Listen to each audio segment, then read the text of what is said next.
counter picks and what they want, and I will get the lanes. But I will always go for secret. They got a Monkey King, but you want more from him. So let's see. Yeah. How do, like, let's say we're looking at Team Liquid though. Like, what do they need to do, Amar? I know you're cheering for Secret. What do they need to do to take this win on Liquid? How do they play this game? So, like, first big goal. I don't know. Just scale to the game, and you will win. Game, and you'll win. That's a pretty good option. All right.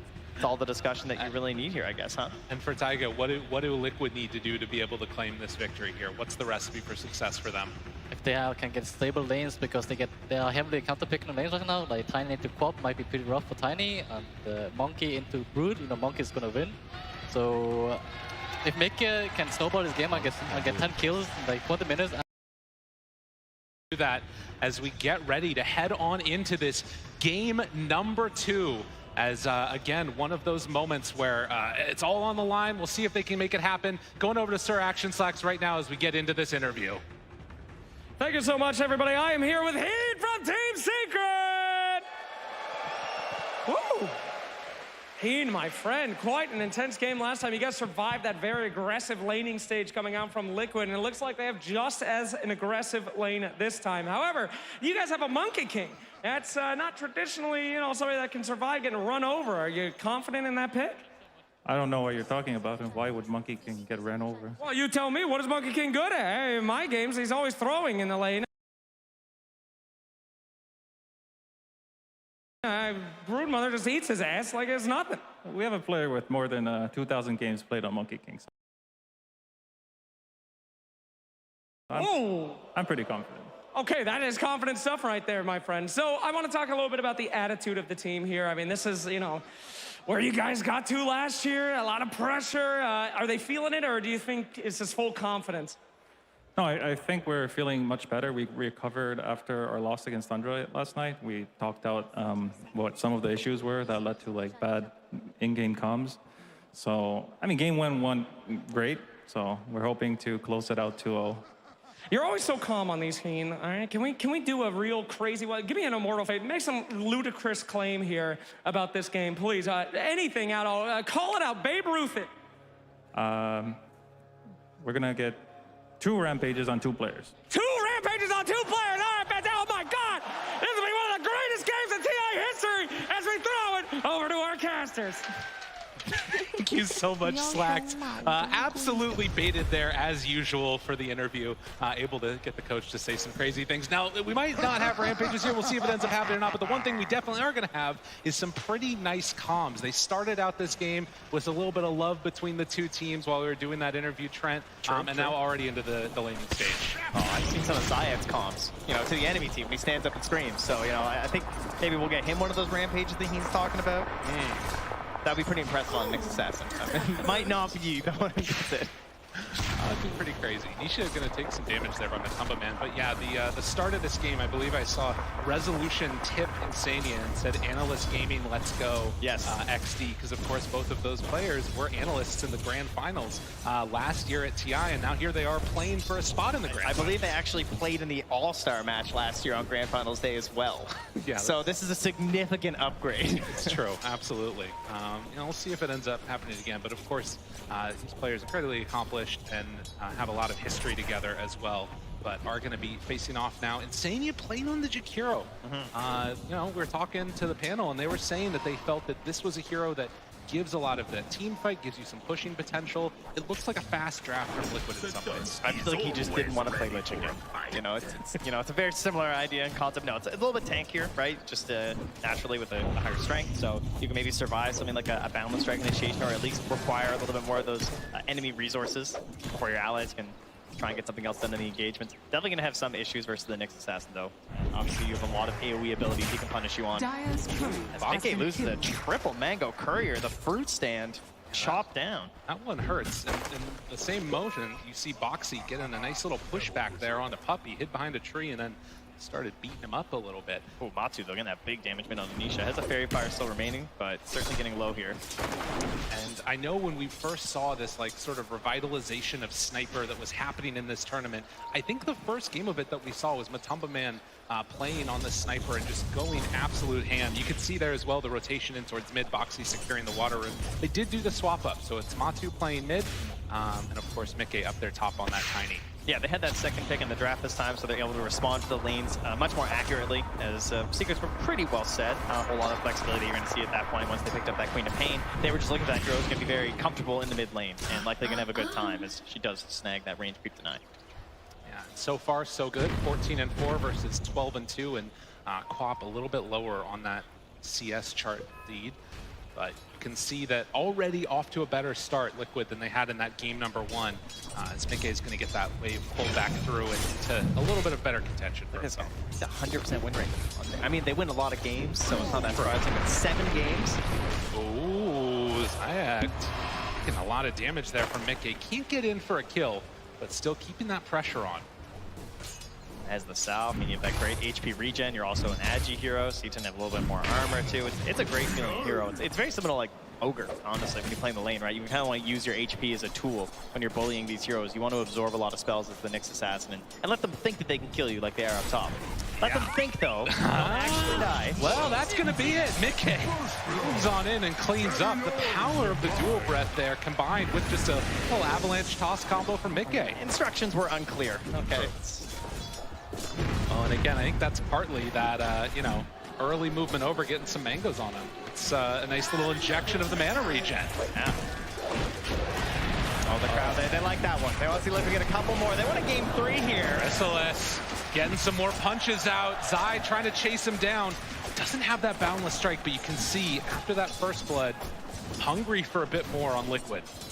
Yeah, of course, we saw this matchup just yesterday, I believe, in terms of you got to be watching out for that Jigu Mastery, all stacked up, one boundless on neutrals, on the creep wave, on the spiders, anything there to get your HP back up. And he missed there on the Zai, able to dodge away from that one, that high movement speed for the Brood. And now turning, looking for more punches. The tag team, a couple more hits. Chrysalis in trouble.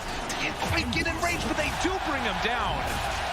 Zai already putting to work on him, although up top, Insania, he's in some trouble. Throws out the dual breath, and Rezo, Zai is able to pair together to get that kill on the Jakiro. Yeah, but getting the kills on the Monkey King in lane, that's going to feel great for a Brood lane. Not necessarily something you expect to go super well. 1 second, he gets away.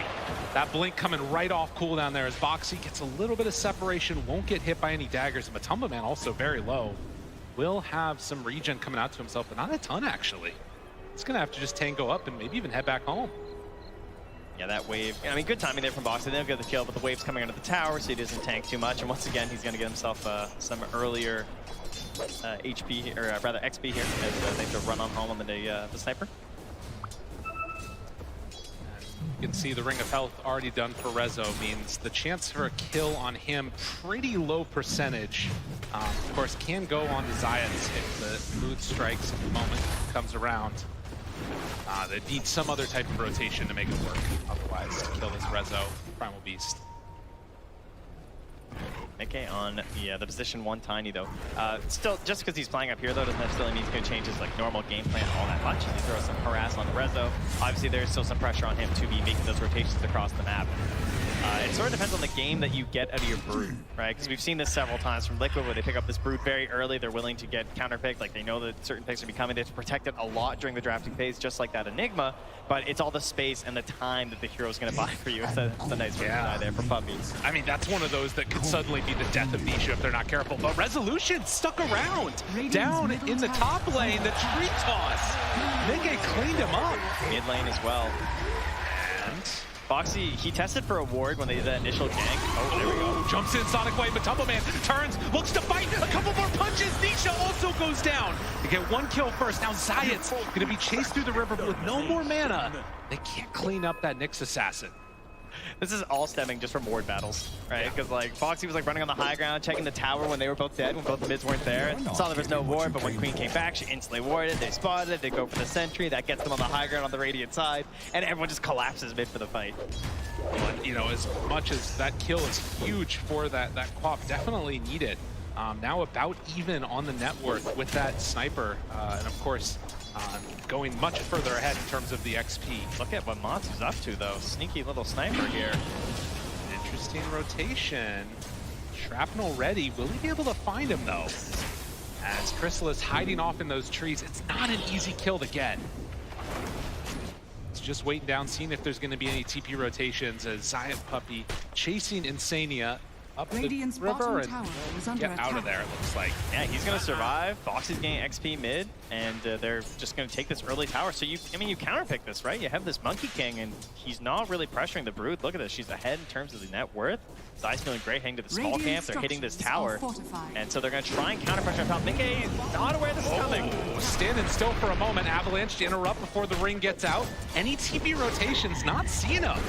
Nikkei tries to get away, but they bring forward, drop the ring, drop everything. This core Tiny is going to be brought down in the end. That was a lot of heroes there for that one. That was a lot of spells cast for one kill, but you'll take it. It's going to give you that wraparound on the tower now. Reza getting in there, grabbing that wave, and so Masu is going to knock down that bottom tower. He's going to open up this whole jungle space here for Zai, who's already farming his way through the neutrals. And Secret hoping to do the same thing up top as Foxy. Also looking to set something up top here. And it's interesting too, you know, you think about the difference in terms of the styles. All these Wraith fans picked up from Matumba Man as Chrysalis going to be chased a little bit through the trees. Foxy spots him there. It's scared to go forward for that kill though. And Resolution picks up his phase boots. And not much they can do. They will see Reza now as he comes back to the range creep. 3 heroes here. They want to go for this, but it's a tough get with the onslaught. And Ice Path just a little bit away. Resolution didn't get clipped by it. So they managed to get away with him after those heroes rotate up. Foxy does a little juke to the side. Zayat's a little bit quick on the trigger finger. Middle tower is Not only does he get away, he also gets back in time to stack a camp for Chrysalis, so very happy Monkey King right now. Got it. Absolutely. So 3-4. And as this game develops, you're seeing Zai just take over this side of the map. Very hard for any of the supports or other heroes to come on into this Radiant jungle. And you can see at the same time, Liquid, they're farming up their own jungle. This net worth lead, if things don't change soon for Secret, is going to start to pretty quickly expand.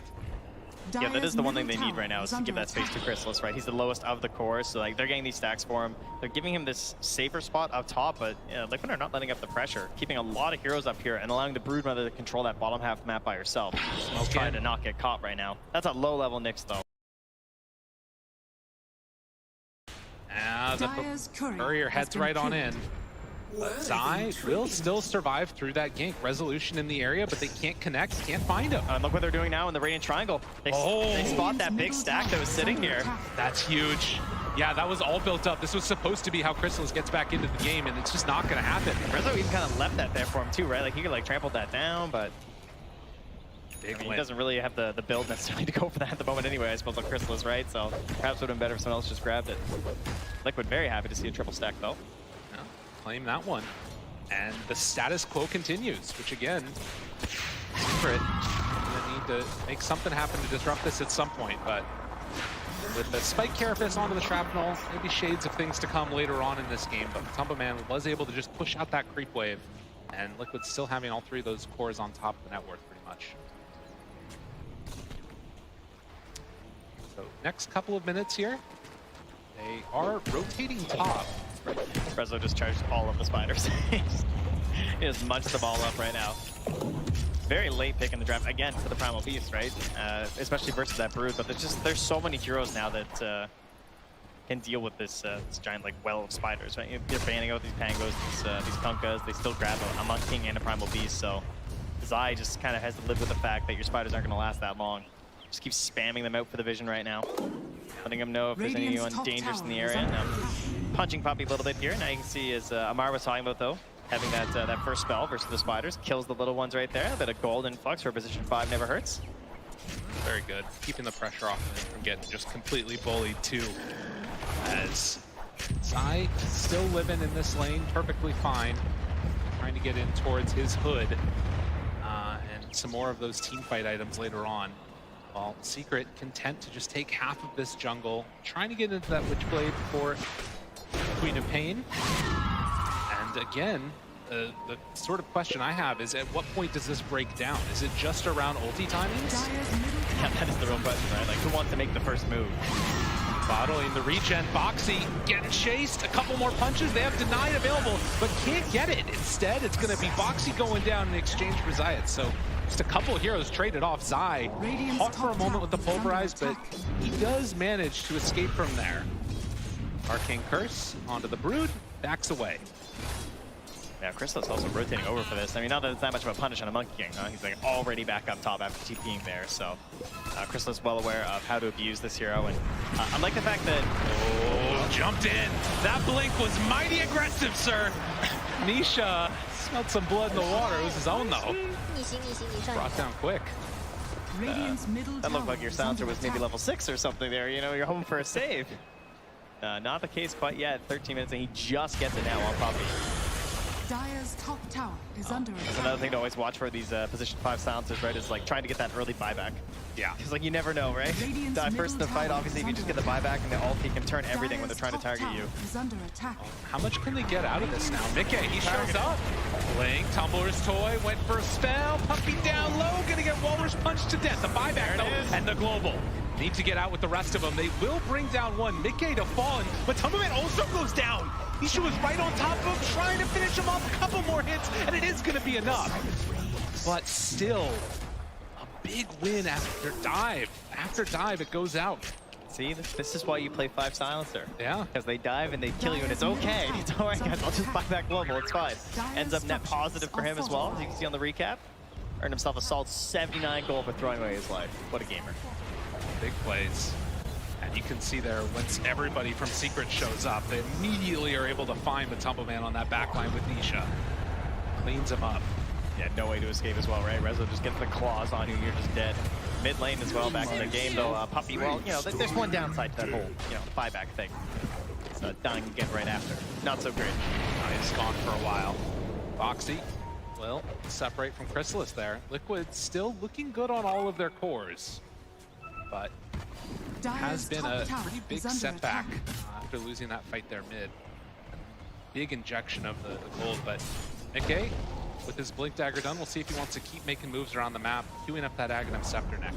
Dire's top tower. The gap isn't that large in terms of the cores, right? There's a pretty substantial gap between all the cores and the supports in this game, which is something that particularly Liquid usually doesn't really have, right? Like they tend to have their supports pretty close to their 3, but... Toss back, Macro Pyre, Zayat's on Mickey, Rezo dropping low, is gonna die. Nisha hanging out in that Macro Pyre too. Good boundless strike, the chase down. Mickey trying to survive, but is gonna die. Tumbleman can't get there in time to help out for this fight. If it continues a little bit longer, they might be able to make something happen though. Turns now onto the Monkey King. Puppy goes down, dead for 25. Chrysalis still trying to escape. Nice path. Zai chasing. Boxy right on top to slow down the Monkey King. This would be such a huge kill if they could bring down Chrysalis, and they will. Liquid, this dive bears fruit. Yeah, Chrysalis is feeling that pressure. You know, he was the lowest on the course for a while. He's starting to catch up, and the way he's been trying to catch him in these fights has been TPing in every time. It's like a secondary ultimate on the hero because he can farm anywhere on the map. He TPs in. He wants to get that fight with a boundless strike, but the punish is there from Liquid. They're ready for that attempt. Boxy runs down to Zayat. Can they find more? Mickey, he's got his Blink Dagger. Nisha right up on the high ground, jumps in. Alba interrupted the toss, but the global. Boxy caught a couple more punches, but they're not quite going to get there in time. Matu, a couple more hits. He gets away. Resolution being chased by Mickey, so a trade so far. Support for support. Another round of Avalanche, but they can't get him. Yeah, there's no toss target. Out of there. Able to crawl away there in that Primal Beast, but Liquid's starting to take a bit of a lead here as they get some map control. They're going to grab that next rune. And it just puts Matu faster back to farming. That's right. God, all these early stats too with the Mask of Madness done. He does a ton of damage if left alone in these battles. And he's just so involved too, right? Like he's got so many frontliners in these drafts. Even like everyone could just be ahead of him. They play the Vanguard. They have this full bodies up ahead, just like last game. As Secret were playing it. And there's a good reason why this hero's been so popular. We'll see where they decide to go next on Secret, as this track core is still looking pretty good. And Liquid, likewise, as you mentioned, the same for Secret. Zai pressuring down bottom. Rezo, Onslaught, Chase. Wants to find one, and Sandy is there with the dual breath. Ice Path, a little bit off the mark. and eventually walks into a puppy gets turned onto now. And with Matu there, has to immediately run away. They also snowballed Nisha mid here. Boxy went in for this. Boxy in very far, can't get a deny, so Secret. Yeah. Clean up that tusk. I think it was Zayat's being in proximity that Mickey didn't want to jump in and go for a play. I think he was worried about a Carapace right there. So Boxy kind of got shoved off there. Well, again, Secret head up top, a Liquid head down bottom. See if they can get any extra pressure onto these towers after mid has already been claimed. Onslaught in, Zai runs into him after killing those spiders. But with Matumba Man nearby, it's too dangerous to really chase that. Yeah, Liquid have seen that there are several heroes up top. They spawned the Queen of Pain on the ward, so they're all starting to rotate their way down to Zai. So they're pressuring this in, trying to get towards this tower. They also have a ward helping to cover their current positioning near the stairs. McKay's gonna go stand over there, keep an eye on any potential smokes that could come through and just grab any heroes that come up the staircase. So there's a pretty safe tower pressure right now, and they don't really have an alternative here for Team Secret. Like, it's not like they're able to pressure top right now. Like, Crystal is trying to get out to the wave right now, but they take this tower down extremely fast with Broodmother and Sniper. Right, and you think about last game and what we saw, that Beastmaster draft, the ability to not just take the objectives of the towers, but also head on into the Roche pit. You can't really do that with the Secret lineup. Much more difficult. They've also struggled a lot more this game to get their vision down, and that's something that Liquid have in spades, so they see all of this. They find one, Mickey just a little bit late on it. Puppy not caught by the shard. Zai wants to chase. They're going into danger zone though. Avalanche, toss, punch, dead. No buyback this time around. Mickey, he's gonna get chased. The toss, the impale, needs to delay this a little bit longer to get the stun onto the Queen of Pain, but Mickey, he's gone. Nisha tries to survive, no. It's killed off. Zai right on top with those spiderlings. And Chrysalis. Yeah, careful. Ooh, Monkey King has to be careful. So final tally ends up being a 2-for-1. I have justice for you. Oh my god, dude. This guy's crazy. You know, he gets caught suddenly. I mean, does have the BKB, I guess. Relive it. I mean, it all started, this could have been so different too, right? Because they're coming into this area having all this vision from Team Liquid. There was an opportunity to maybe grab Nisha right off the start as he was close to a ward, but they didn't quite get it. They didn't get to really abuse the invis that's on Mickey either. And grabbing Puppy at the start, sure, there's no buyback, but at least they're able to get Nisha right after there too. But didn't really feel like the biggest win that maybe I was expecting from Liquid, considering how much setup and prep I feel like they had for the moment. Yeah, and when those don't pay off, it can be pretty rough. Crystal is feeling comfortable playing around this ward, but Liquid's gonna run right up to a high ground. They find one, Puppy dead. No buyback again, so they can't go for the global. They drop down the ice pad, connects onto two. Stun there, Nisha War's punch, dropping low, but gets away. Tiny has already died in exchange for the silencer. It's not enough from Liquid. They weren't able to claim any other kills there. Zayas gets hit by the Assassinate, and a TP in from Tusk. Boxy trying to chase this guy, but can't quite find him. So It's a long time till he's been dead again, though. yeah, it's true. And in the meantime, they're going on in towards that Roche pit, it looks like. So Boxy will head over, use the tag team to help them claim this one. As Liquid wanting to get an objective after they push Secret away from that high ground.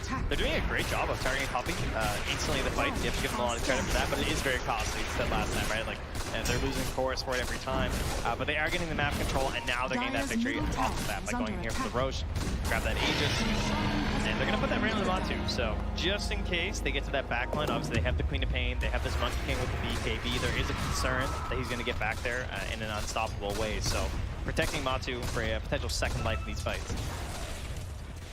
Again, with that Roche being given up, it did also give a lot of time for Secret to keep their farm going, and you're getting closer to this BKB on Nisha. These item timings can be very strong from Secret. Talked about the potential for late game scaling that you get out of this Monkey King. Chrysalis with over 2,000 games played on the hero definitely knows his limits. But we'll have to watch and see. After the tier 2 tower has already been taken, there's really not much for Liquid to get here on the bottom side of the map.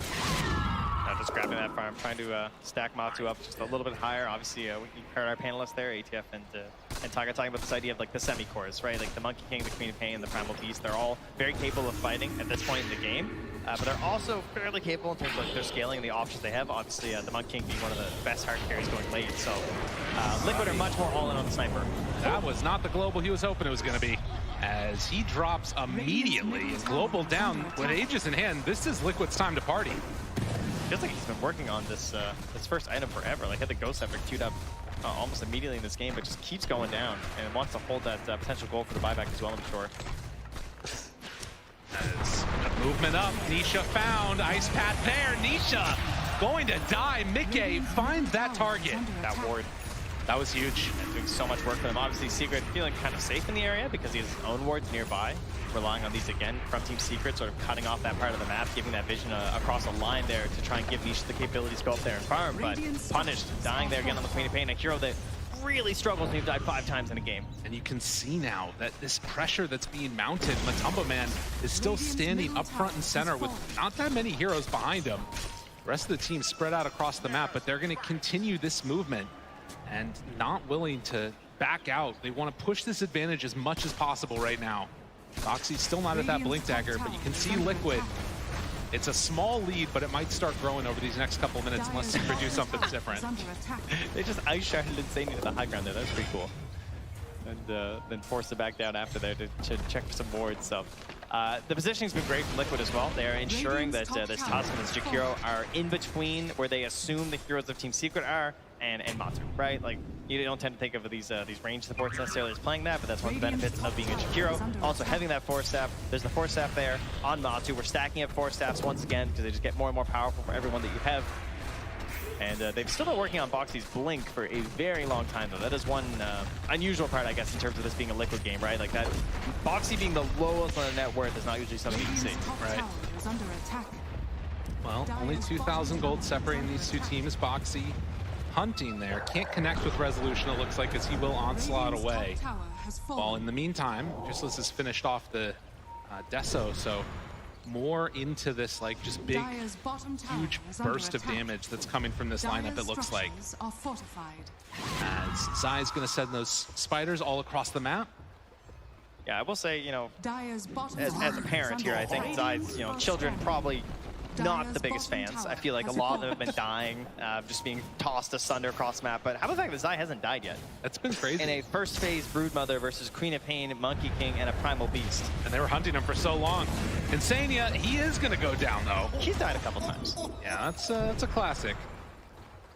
And also, to some extent, playing his role. They're still grouped around up here. And in fact, Secret, they want to take the fight to them maybe now on Team Liquid. BKB done as well as that Wraith Pact. Oh, this could be a huge moment for them. There's 50 seconds left on that Aegis, so there's a bit of a window in terms of, you know, if they want to have a later fight, but this could also just be the, you know, you're down one hero, you're probably going to split up and farm, let's try and grab a kill. Zai spots him immediately, needs to hide away, but there's nowhere to hide. You had to cast a curse him, Trent. You talk about how he doesn't have any deaths, immediately goes down. But it was impressive. One death's still pretty impressive, I gotta say. That's fair. 25 minutes.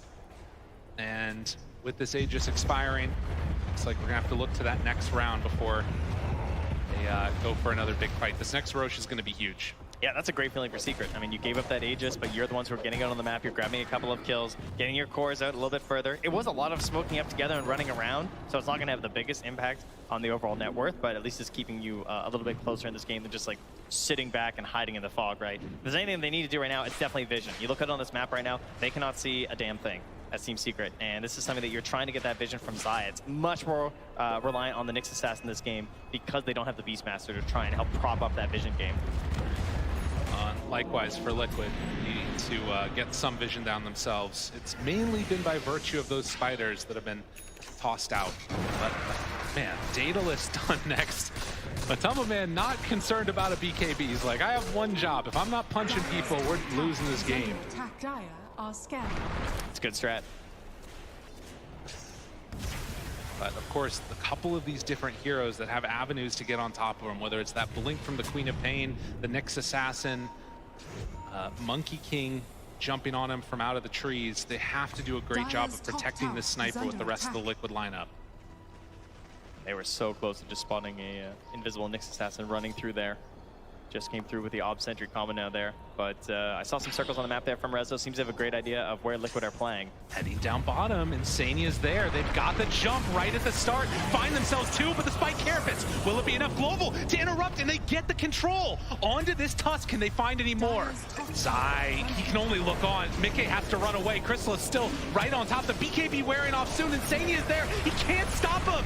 Still BKB runs away. Mickey getting that separation from Chrysalis. He goes down. But Man needs to survive, needs to do the damage. A couple more hits. He's surviving through it all. The little sniper that could as Rezo tries to clean it up. But Mickey comes in, takes him down. Zion, the last one in the fight, left alive. Liquid. They did it to him. That was a frightening fight of positioning there. He had to force step into the Wukong's command to survive. And then so he has to kill Chrysalis in that moment, or things can turn so bad for Liquid. But they grab the kills, they turn, they eventually get Matu, but the cost was high as they now go to the high ground with the spiders in tow. And trying to clean up these buildings. I mean, Puppey has to hold off on this one, but Mickey, if he's left alone with these spiders to take down this tower, it's an easy movement into the racks.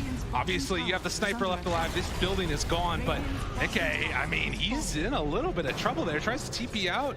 He's going to be fine. But get a tier 3 tower, a substantial gold lead. So take a look at this replay here. And the way that started too, the blink in with the carapace there. Excellent play layered on top of the global. Mickey held his BKB for after, so he's able to get involved in this fight, start tossing out some of these big spells. Espresso just like runs wild through this. But this was the big part, right? The Wukong's comes out, and they actually get on Matu with the Primal Beast. That was pretty scary on the left-hand side, but then he's in, they get Chrysalis. Mickey barely surviving as well. And he's able to help turn that fight around there. They have no choice but to fully focus on Matu. Right, and barely able to come on in the clutch here. I mean, again, we talked about it. No BKB on the sniper, which means he just has to keep clicking. And he was able to do enough damage before he died to make it work. Now has that Elven Tunic in tow too. Secret, grouped together, smoked. They're right on top of all these spiders. And Liquid, they're going to be aware of this. Still 2 minutes till Roche is capable of respawning. A relatively long timer on that. Oh, that's the real one, yeah. It's coming on back up, so. They'll take the area, but they're not going to get the reward for a very long time here as Boxy continues to just play around this off-sentry combo, looking for anyone running through that mid lane. Obviously, at this point in the game, this is where the danger tends to be, right? These mid-lane waves. So you want to just like nuke it and get out as fast as possible. You don't want to be caught on there. Well, the tier 2 tower gets hit a couple of times by Secret. Immediately, Glyph is out. Wall, bottom. A constant thorn in their side. Zai is there. These spiders just rip it asunder. And that's the pipe. Range Rax. That is just gone. Yeah, the pipe does it. And look at that. Zai gets the kill, keeps the pressure on. They need to deal with this. If Puppey shows for that long, or Nisha, this could be an easy blow, but Zayat's there to interrupt too. Just more and more TPs just keep coming. They're just like, wait, are they going to stay around here? I mean, they're sticking around. Oh, the smoke out. They don't go for it, though. They're not going to stick the whole time. Look at the line drawn instantly, immediately towards that pit. 50 seconds until Roche is back up, though. They're going to get there before it's up. And Secret, will they decide to go out and fight them? This is one of those big macro plays you're going to see a lot in Dota. Maybe if you're new to the game, is that pressuring that bottom tower to pull them away from that Roche pit. Now Liquid want to take that territory. They want that vision here to have the good fight around the Roche pit. And now they have the good fight, and Mickey, he finds the good pick off Foxy. Can they bring him down in time? Resolution so low, and Chrysalis on the back. Where is Man? He's not there to help him yet. He wants a better target to grab. Can they do it? Chase, Nisha finds him, gets the kill. Mickey, he's got to get out of there. BKB wants to run, nowhere to go though. The bash is out. Nisha will manage to survive. Secret, they win that fight off of that global. Such a necessary fight for Team Secret right now. Grabbing Matu, the perfect way to start off this fight. It's the one thing that can't happen for Team Liquid. And so much of it was committed on this Primal Beast right at the start, but he's able to get off the BKB. Oh, the spider whole game had to take a second to process what just happened there. Zai is going to run away. I think Liquid might be feeling the same way here. Is obviously they didn't commit for the instant buyback on the sniper. That means he really doesn't want to do it now. And they're going to start moving in towards that pit. Liquid, they have some vision around here. They do end up scanning near their high ground to see if there's any smoked heroes coming by, but might be time to go for a little bit of a risky play here. Yeah, got to be careful. We're watching this replay, but in the game, they have the ice pad down, have good vision. Foxy, he's right away caught and killed. Does have buyback still. Man, they're so close. And Roche is actually not quite low enough. Zayat finds Insania, but they can't get him. Buying enough time for the rest of the team to show back up. The buyback is there from the Tusk. Matumba Man tries to show Mickey. Do they have the damage? Gets the blink away. He's still solo and doesn't have a way to dodge this, but Nisha survives. 70 HP. I don't quite have it. Insania's now dead. Matumba Man, oh, he's in Death Valley. Crystal is right on top. Needs to get away. Foxy there for the punch. Matumba Man, though, he survives through it all. Liquid, they did it. They actually did it. All the delays coming in from the supports. They kicked them out of the Roach Pit. They forced a secondary fight. Nisha forced all the way back home as well. Now they're in there. They're grabbing Roach. They can't get back here in time. Oh, and another Aegis claimed by this sniper in the midst of chaos when everything is at its most crazy. That's when it feels like Liquid somehow managed to make the best happen. Now, Secret, I mean, that one dream fight where they managed to get Matu right at the start, that's what they needed in that Radiant high ground there, but now he's got himself the concussive grenade there with a shard, so a little bit extra help there. And look at that. Hex done on the Broodmother now. Obviously, Secret still have incredible team fight, but they need all their heroes to be back up. Chrysalis alive in 15 seconds, while Liquid, they want to try and claim these buildings now. Okay, does have that Aghanim Scepter done as Nisha zoned back for a moment. I mean, it's still so hard to go high ground here. And Enchanted Quiver picked up as they are have another big creep wave coming in through top. I'm curious if Liquid even want to try and push it that hard here, if they feel comfortable going into the later stages. Yeah, it's a bit of a, again, a tough one to go high ground here. You really don't want to be stuck inside of Wukong's command. Just get botched down here. At least wait for the BKB, right? Yes, he has actually fully purchased it now on Matu, so certainly much more capable of engaging and putting himself in slightly riskier positions, like hitting a tower. If you're Team Secret, though, I mean, he's still the #1 target, right?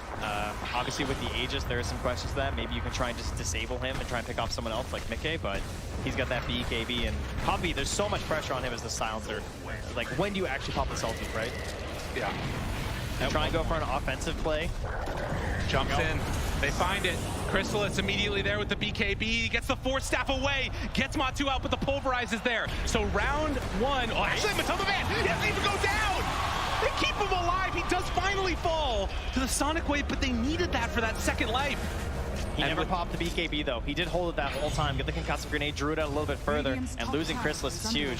That was so enormous for Liquid, and taking this tier 3 tower now, going on to the high ground. Secret, I don't know if they have enough left in the tank. They're going to smoke up with everybody. It's all Science. He needs a big blink play. They got to find it. The big stun is there. The big interrupt. Resolution trying to kill him up in a snowball. Foxy was there. Zayat now turned upon, but Tumba Man ready to clink them all down. Resolution trying to escape, but there is no escape.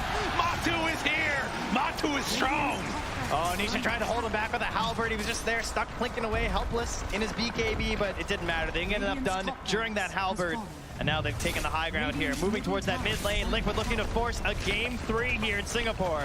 This would be huge for them. Again, such a dominant performance in Secret throughout this tournament in that game #1. Liquid needing to get this to force it. They want to keep their hopes alive. Punches are out. The buyback is there from the Nyx Assassin. Jump in, Nisha, trying to force them back.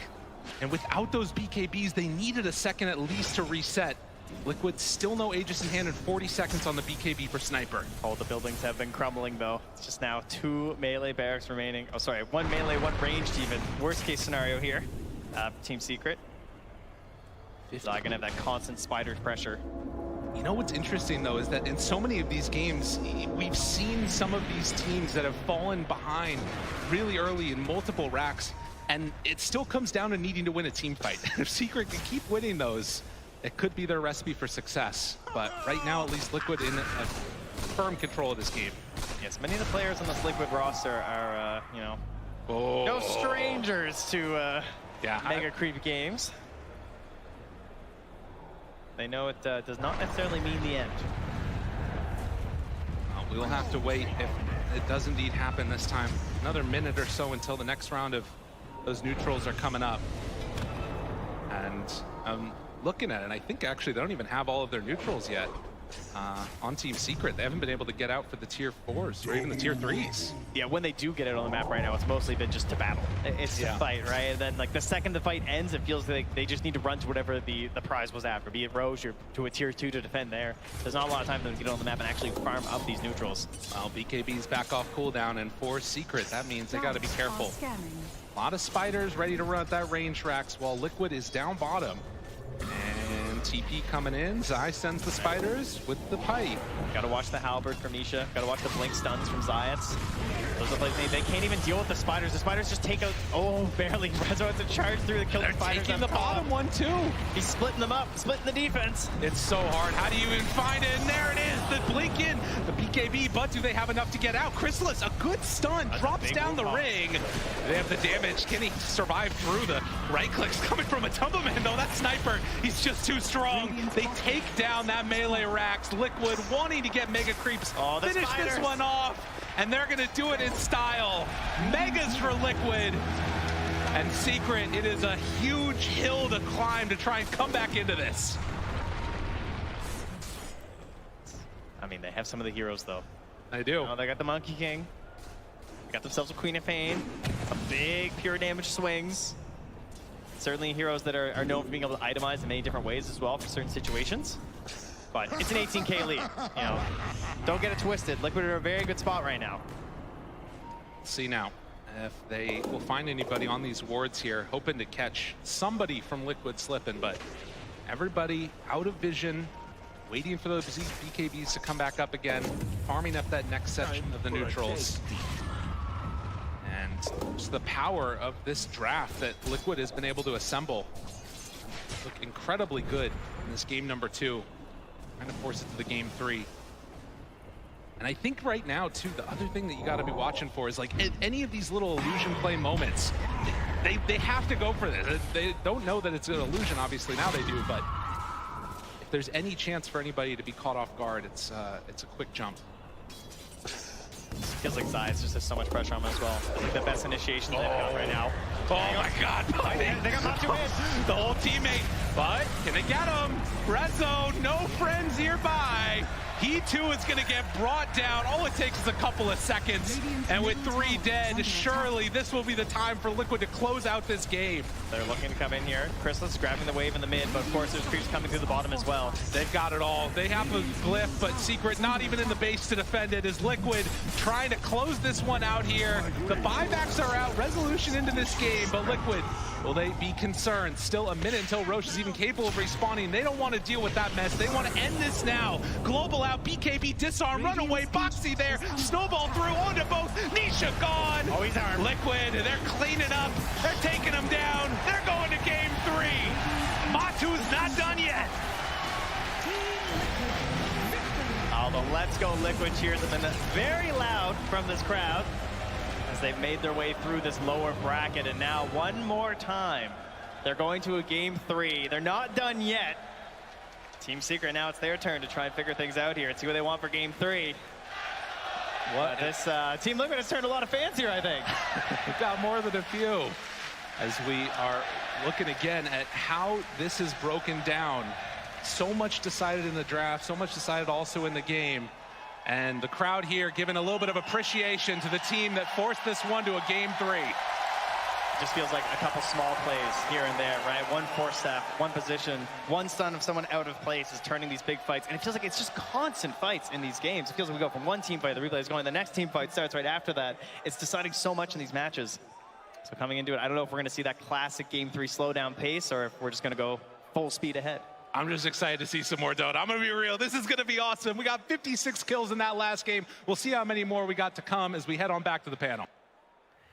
Thank you very much, gentlemen. Very happy here as well that we are going the distance here because these two teams, they deserve to play more on that stage against each other. And third games, traditionally, if we look back, they've been pretty epic, so I'm having high expectations from that. But first, let's break down game number 2 because Lacoste, this game, it did have quite a bit of a fast pace to it, especially with the kills and especially coming out from the side of Team Liquid. Yeah, it really did. The lane I'm looking at is this bottom lane, the off lane from Team Liquid, where like we've seen it this time and time. Zai on the Broodmother, Boxy on Tusk, where they completely dominate the lane. One problem that I have with this is, like, Broodmother hits 6, she takes over the lane, and she kind of took over the game, takes over the jungle. They didn't have that one hero to put there and just have soak up some damage, feed on the spiderlings, one hero that is unkillable. It never came to that point.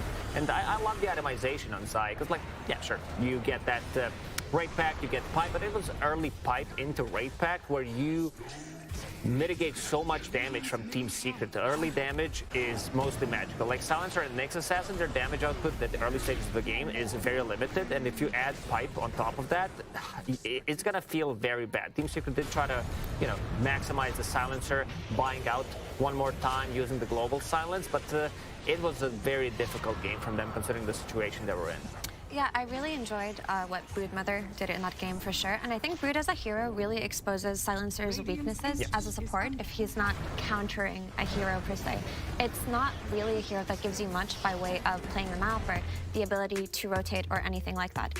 With that being said, I also think that the lane swap when the Primal Beast came out between the Tiny and the Sniper was genius, right? Because Tiny is a hero that can lane versus something like a Primal Beast, toss it away if it goes at him. Sniper would not really have stood a chance there. So by putting the Sniper mid, having it lane well versus the Queen of Pain for the first 5 levels, and then rotating the Sniper out of mid and putting your Tusk there so he can get levels and Sniper can farm safely was just very well done. Very good understanding by Liquid on how to play the map. So that was really cool. Also, another thing that I wanted to note was because the Monkey King played an active style of Dota, he didn't build a farming item. So when the game slowed down, you had Sniper just farming in the triangle, and Monkey King wasn't really able to match the pace. Yeah, he had BKB first, and then Deso. Deso's like the closest thing to a farming item that you could say that game. But no, I really like the point about the Silencer. I think that Liquid, like, if you look at their draft, they have Jakiro, they have Broodmother. Their entire draft like doesn't have any cooldowns that they're playing around, right? It's like you play the Silencer. Usually, the way that you play this hero is like enemy team commits to you, and then you like botch their initiation, you botch their commitment, and then you turn the fight. It's like you global silence a Broodmother, and it's like my spiders are silenced. Like, you know, you're passives. You're passives. So yeah, Liquid just like Effie said, identifying the weakness in this hero. Crystallis also is playing Monkey King. That's another cooldown dependent hero. Nisha on Queen of Pain, cooldown dependent. The ultimate was very important in this game. There's a few fights that we saw where he didn't have mana for the ult, and it actually meant that like Matumbo would survive at 10% HP and then turn around and peep and get to full HP. This Wraith Pack change, by the way, like the fact that you get more lifesteal off of heroes, it's starting to feel like satanic when these people are turning around. You are building into Mask of Madness, and I think like Sniper's becoming the not just hero of this series, I would say, but for me, the hero of the tournament, pretty much. Whenever I see this little dwarf on one side, I'm like slowly like leaning towards that side because the hero does so much. I like the build on Matu because he did go for 3 raid bans, early oriented. He knows that if he joins these early fights, it's going to give them even more momentum and momentum with the Broodmother pipe that we mentioned. One thing to notice is one team is going to play potentially one of these 2 teams 8 games today because this is the 3rd game and, you know, in the grand finals, everyone wants to see game 5. But we've seen the teams that end up playing this series right before grand finals always has the advantage over the other team conventionally. But I also just want to bring up that Liquid had such an easy way to maneuver around the map. Even that fight where they killed the Silencer and they lost their Tiny, and Tusk and Sniper went into Rosh alone. The Brood was pretty far away, but you're just able to plant your webs to Roshan, get there really quickly as Broodmother, and identify when you can take objectives. You can also just dodge smokes and camp yourself at the parts of the map that you need to be. And when Secret really needed to make a smoke and make big things happen, it was evaded completely by Liquid when they were playing on the bot lane for that bot Rex. Yeah, Liquid definitely seemed to know what Secret was going to try to do during that time. There was another person who knew how this game was going to play itself out because I think Slacks predicted this outcome from the draft onwards. That's right. Absolutely. You know, a clock is right once in a while is the saying I remember. Now, I am up here in the nosebleed section, as high up as you can go for a very special purpose. Now, I was contacted, and someone said, one of you guys has a birthday. Who is it? Oh, my goodness. What's your name? Chendo. Fantastic. Crowd, I was wondering if we could make this the worst birthday of his life by all singing a little happy birthday. Are you ready? Yes. All right, here we go. Ready? Happy birthday to you. Happy birthday to you. Happy birthday, dear. Chendo. Happy birthday to you. Now your present, you get to pick one. Great. And somebody else out there, happy birthday to you too. Watch out. There you go. Pick it up. Look at the camera. There you go. Yay. All right, well, back to you guys. Happy birthday to you too, Sheever. Happy birthday. Thank Happy you. birthday, Shearer. Thank you. Yeah, it's a little bit late or early, whichever one you're going for. It's off by about half a year. It's all good though, because we are here to celebrate everything, especially the Dota 2 being played, but also friendship and love. And that friendship was there was a little bit of friendship last year, and the Team Secret roster was a little bit broken. Just in case you missed it, Matu and Zai left Team Secret right after TI10, where they came third. So that is the very spot that they're both in right now. And that was not something that Puppy wanted to have happen, Effie. No, he didn't.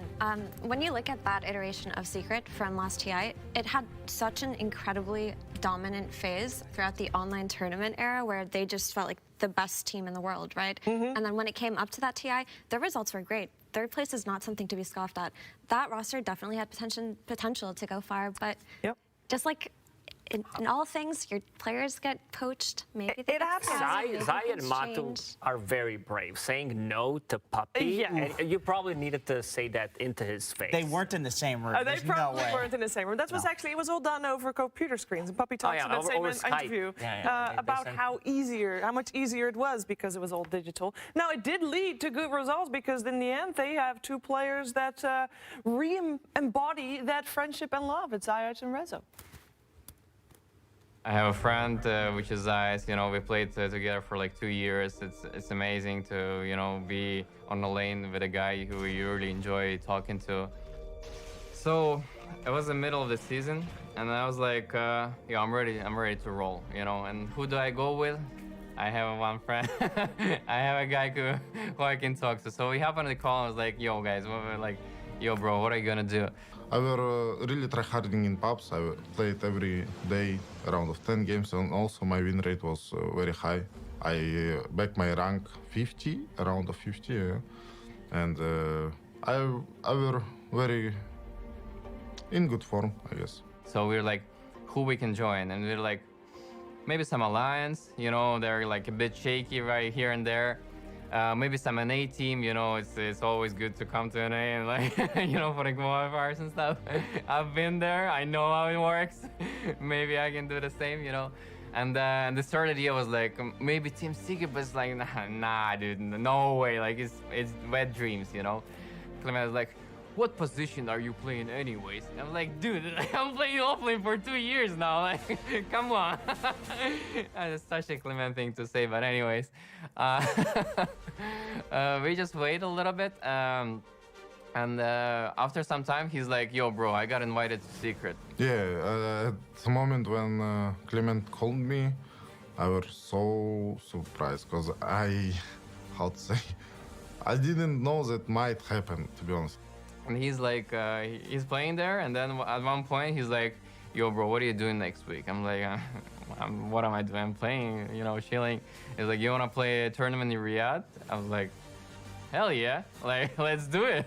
And then basically, like, you know, they decided to make, you know, to try made a standing on that tournament, and things went great from there on. I'm pretty happy to being here, and also I believe in Team Secret I can do a lot. I mean, long history, so let's see. It was just a thought, but I didn't really believe that it could happen. But you know, here I am, wearing the eye on my T-shirt right now. That's crazy.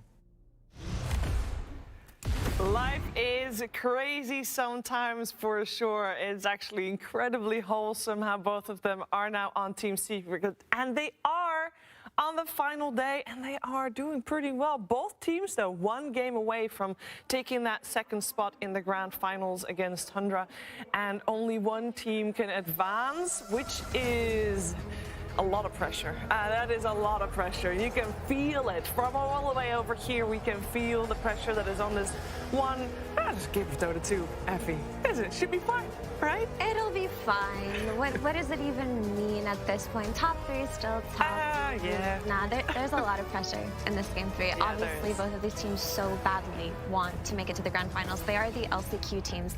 They were the underestimated teams after the end of the DPC tours this year, and they both have a lot to prove. I think for Puppy, the only thing remaining for him to do is just win his second TI, get that first place with Secret finally, and who knows what's going to happen next for him after that. Same for that, man, although we do know what's going to happen after that. We do, but yeah, going back to pressure, Team Liquid, they had a magical lower run bracket so far. So you know that they've been on brink of elimination so many times this tournament, beating Entity 2-0, beating OG 2-0, then Thunder Awaken in one of the best series of all time, and then beating Astra as well, clutch series as well, and now pushing into the game 3 as well. But that was just a really wholesome video that we just saw. I'm still thinking about it, but you can really see the synergy between Resolution and Zayats in that one. And I'm also glad that he told that story, because at ESL Malaysia, he did mention that they both wanted to join Team Secret, but they didn't really know how to facilitate that. And it just ended up happening for them. So it was just really cool to see. I think Resolution as a player has grown so much over the years. His hero pool has expanded. He's played so many different roles. He's bounced around from region to region, and he announced his retirement after last TI. But as we know, in Dota, Jenkins, nobody stays retired. Yeah, that's why, you know, I look at Matumba, and I think, like, we've talked about him so much because the absolute legend is retiring. You know, it's like, is he really going to after this run? I mean, Liquid has been backed into a corner 3 times. They've been in that game 3 where they claw it back, right? They've won 3 game 3s in the lower bracket. It's actually been clawing because it was not easy. No, it wasn't easy. Every time it wasn't easy. And then already they weren't supposed to be here. They got in through the last chance qualifiers. So it's like, we talked like previously when we saw them walking on, oh, they look like they feel no pressure, both of these teams. It's because how could their brains have any chemicals left to feel pressure at this point? They've been pressured for like 2 weeks straight. These guys are ice cold now. They really are, but honestly, it's just been so touching to watch both teams make it this far. Obviously, Liquid are carrying with them the weight of their teammates' retirement. We've seen them talk about him with such high regards. And how they want to have one good last run with him. And I really think that this result is more than they ever expected. So hopefully the pressure does not affect their gameplay at this point in this elimination game. And also, we do overuse a word Giga Chat quite a lot, you know, but first time hearing it, Giga Coach. That's a new one. Team Liquid with 3 coaches. 3 people, Yeah, it's one entity. We do say, you know, too many chefs in the kitchen, blah, blah, blah. But for them, it seems to be working because everybody, as we've seen in the interview, has a lot of respect, and they think without one piece, it would just not work. Yeah, they all have their own role, and everybody is respectful, and apparently there's no stepping on other people's toes, which would be very easy to do with a lot of coaches around there.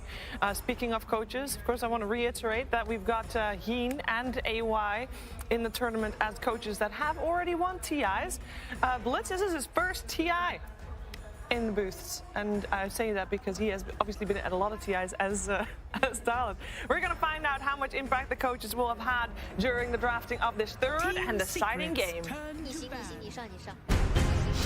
Team Secret versus Team Liquid.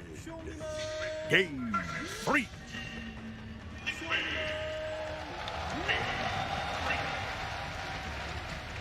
It all comes down to this game 3, all on the line. Both of these teams clawing at a spot. The final game that they want to be playing in this. You guys got to watch backstage. Just before we even see the draft, who do you think has the momentum coming into this? Who are you kind of favoring? Are you just going to stay biased with your old teammates? And for me, I will definitely say Team Liquid. You know, they just won the last game. I can feel the momentum. You know, everyone is smiling. I just saw them earlier. They look pretty excited to play the game 3, so definitely Liquid. I mean, for sure I want Secret to win, but you know, you get second pick, you win. It's as simple as this. I cannot just simplify it more. Yeah, why even play the game, you know? Yeah. We should just end it after the coin flip. We shouldn't even do the draft. Let it go. This whole thing will be over very quickly. Well, we do have a draft that's going to get taken place now, and you can see a couple of changes already coming out. So the Broodmother taken out of the pool, CM. This was a hero that's also risen in popularity a lot. Marcy and the Lesh. So a couple of those key heroes that we've seen still left in the pool. What are you guys liking? And also, how does that second pick affect the rest of the draft going in? I mean, the second pick is just way easier to draft, and like you will just counter pick into counter pick, and like you just pick on first stage something solid that even if you counter it, it's fine. Whoa. Okay. That is not what I was anticipating. Nobody wants to go out on Silencer. All right, that's just how it is. I actually thought they would pick Silencer when they banned Brood, because now Enigma's in the pool. Actually, Inch is not that bad into Brood because you know the shot. I don't think you guys have seen it before. Little friends. Yeah. Yeah. Because if you put the spell on the enemy target, all the spiders goes on him. It's actually pretty funny. Funny, is it good though? Everybody says that shard is garbage. I actually used it once. It's actually pretty good. People just doesn't know how to use it properly. Okay, Yeah. all right, I'm with you. Sounds good. Well, they do have, like you said, that Enigma open. Do Team Liquid want to go for it though? Again, that hero has been all over the place in terms of some success, some failure, and Silencer's still in the pool, so if they wanted to swap it to another core role or something, they could do that also. I feel like maybe they want to go for the Lina, because last game the Lina was banned by Secret, now they changed it to Brood. So maybe there is something with the Lina. It should be Enigma, I think. Enigma Tusk, maybe? Oh, you're right, Amar. Interesting. So what is it about this Lina? You said there might be something about this Lina. What is it that makes this hero so insanely good, particularly for Liquid? I mean, I think they get what they want. Mickey plays like the carry from the mid lane. Matumba gets his lane-winning hero who stuns or just doesn't die, and is just good into the meta. Like the meta mid laners, Lina can lane into Leshrac and SF. Okay. Oh, well, I mean, you got the Lina right now. We got the best hero, the game-winning hero. You know, you're looking for Team Secret to take the W. They've got the Beastmaster. It's got to be feeling pretty good now. They got the natural disaster. 10 seconds. They got everything. Natural disaster. Wow. Oh my goodness. Well, the Enchantress definitely applies a ton of early pressure, as does the Beastmaster. I mean, I'm looking at these drafts, and I'm just seeing tower after tower getting taken. Obviously, you do have some good outspam, but Taiga, are you concerned about all of that pressure that Team Secret has running early? I think after what we have seen in Game 1, I think they should have better answers now on Liquid. I think they're looking for something that would fight them, fight the Beastmaster and Ench on the early game. Because right now they only have Tusk and Lina, and they're not like the best heroes. They need to add something else, like something more like a strong early game hero to fight this beast. Because the moment this beast takes your tower, your jungle is done. It's gone, and they need to somehow retake this jungle, and they also need to apply their own pressure. So I think they maybe another sniper game. You know, sniper is pretty good against that to D-push when they come. So but they actually ban them themselves. Huh. Interesting. Zayat will actually get a chance to maybe see some other heroes before he gets picked, which has been a little unusual, I would say, for Zayat this tournament, right? He kind of gets this like first phase hero, just has to deal with it. They end up banning like 3 heroes in a row to try and protect him. So that Enigma, as I said, is still Lindo, but probably going to be Insania's hero out of this phase, and then we're going to have that double counter pick for both Matu and Zai. 10 seconds remaining. Yeah, I can also see maybe Wyvern for Insania. He hasn't played a hero for a while, like Wyvern, Phoenix, sometimes teamfight hero, because they really lack teamfight on the Liquor right now, and they usually want to have at least one teamfight hero on support. Now that I pick Tusk, they will need to add something that synergizes with Tusk, which is like Phoenix, Wyvern, Jakiro, for example, but Jakiro is banned, so we'll see. I do like that Wyvern that you're talking about. That always feels like it's really nice against a Beastmaster, and you pair that together with obviously the little friends and everything else that you got working with you for the Enchantress. it can definitely turn the tides of a battle very quickly. And of course, we've also seen that combination be really good. You know, Winner's Curse into just an LSA, people get blown up. I'm not so sure about the weapon. Like, the hero is weak, and like the out tempo might be so much. Like, yeah, he's good into Beast. Beast cannot just send his units how much he wants, but it feels like it kind of drags his team down. Like, you have Wyvern Tusk support. Like, you don't do damage, kind of. Undying. That's a lot of team fight. Whoa. Slipped its way through that second phase of bans this time. Often getting removed here. Obviously started out as pretty much the hero of the tournament, it felt like. I felt like teams had to address it a lot in their drafts, like Snapfires or something, to try and handle this Tombstone, someone who can naturally hit it, but I mean, the sniper's already gone as well, so could maybe be an option for Secret. Of course, then that's putting Zayats on a... I mean, it's actually a pretty good 4, I'd say, for the way that they like to play their lanes. Definitely could be strong. Needing to come up with some type of an answer. You were talking earlier also about like the Maranas, things like that as a potential answer. Is it like you have to really go super hard on a Tombstone answer, or do you feel like you can get that from like, you know, a little bit here, a little bit there, like some from Enchantress, some from other heroes? I feel like they have Beast and Lynch. They can... It's easy Tomb killers. Like, I don't feel like they have a problem with Tomb. Got some attack speed, got some range, it's always good, but the crowd, look at that. You know, they love the player-hero combos. Got themselves an Invoker picked here. I just think that Undying is a good pick for the team fight, but I think the Secret have tools to kill that too. Like, they have the aura from Beast, and the Inch doesn't really care so much about zombies. It's only the lane that's Undying that's being picked for. I will assume, like, the laning into Beast is actually pretty nice for Undying. Man, this Invoker, every time you get around to it, there's been a lot of different change-ups in the builds too. Do you think with Beastmaster he could go for like an Exort build, or is it still just going to be like Quaswex trying to play fast with the rest of his team? I mean, I know that people would take Quaswex against Lina on mid, but I've only seen Exort Invoker in my team, so, and use Sunstrike on like 2 side lanes, get Midas minute 6, farm on map, 6 loss minute 20. Okay, interesting. Ooh. I think that's probably more like Nisha, you know, like... Yeah. Exort Invoker to solve the team. That sounds more like Nisha. You talked about Zayats being a little bit more free in the game maybe, and we'll see if it ends up happening here with this Earthshaker pick. This is a TI hero if I feel like if I've ever seen one. Not a group stage hero though, I'll tell you that much. Playoffs here, this guy's been hurting at TI, I think. But when the game comes down to it, you know, this is one of those heroes that people like to play. I think like if I have that clutch factor in me, this is a hero that can really do a lot of that position 4 role. Thoughts on it? Hate it, love it? Well, I don't really like Shaker, to be honest. After playing it in group stage, it felt pretty weak, and I don't like it into Undying either. It's like, but it makes sense with Beast, because you need someone that enables the Beast in lane, right? And like with the Fisher block, you pull back the lane, and Undying can't just chase you down, hit you non-stop. They can actually stay on a lane, and potentially they might have to steal the pull, because I don't think this Beast Shaker will fight into Undying. Oh, another answer now as we get some claps coming out from the old Earthshaker. But it is going to be the Lifestealer. So Liquid managed to get it again in the second phase. At this current state in the draft, we're still looking for a carry on Team Secret. We're still looking for something, depending on what it is for Team Liquid, most likely that offlaner. What are you guys feeling at this point? I mean, I feel like they're gonna ban the Razor, but for sure, like, if Secret can get the Razor, I think this is such a free win. Like, I don't see a way they stop the Razor, even like if they can counter keep it. But probably they will get a ban. I don't think it's hard.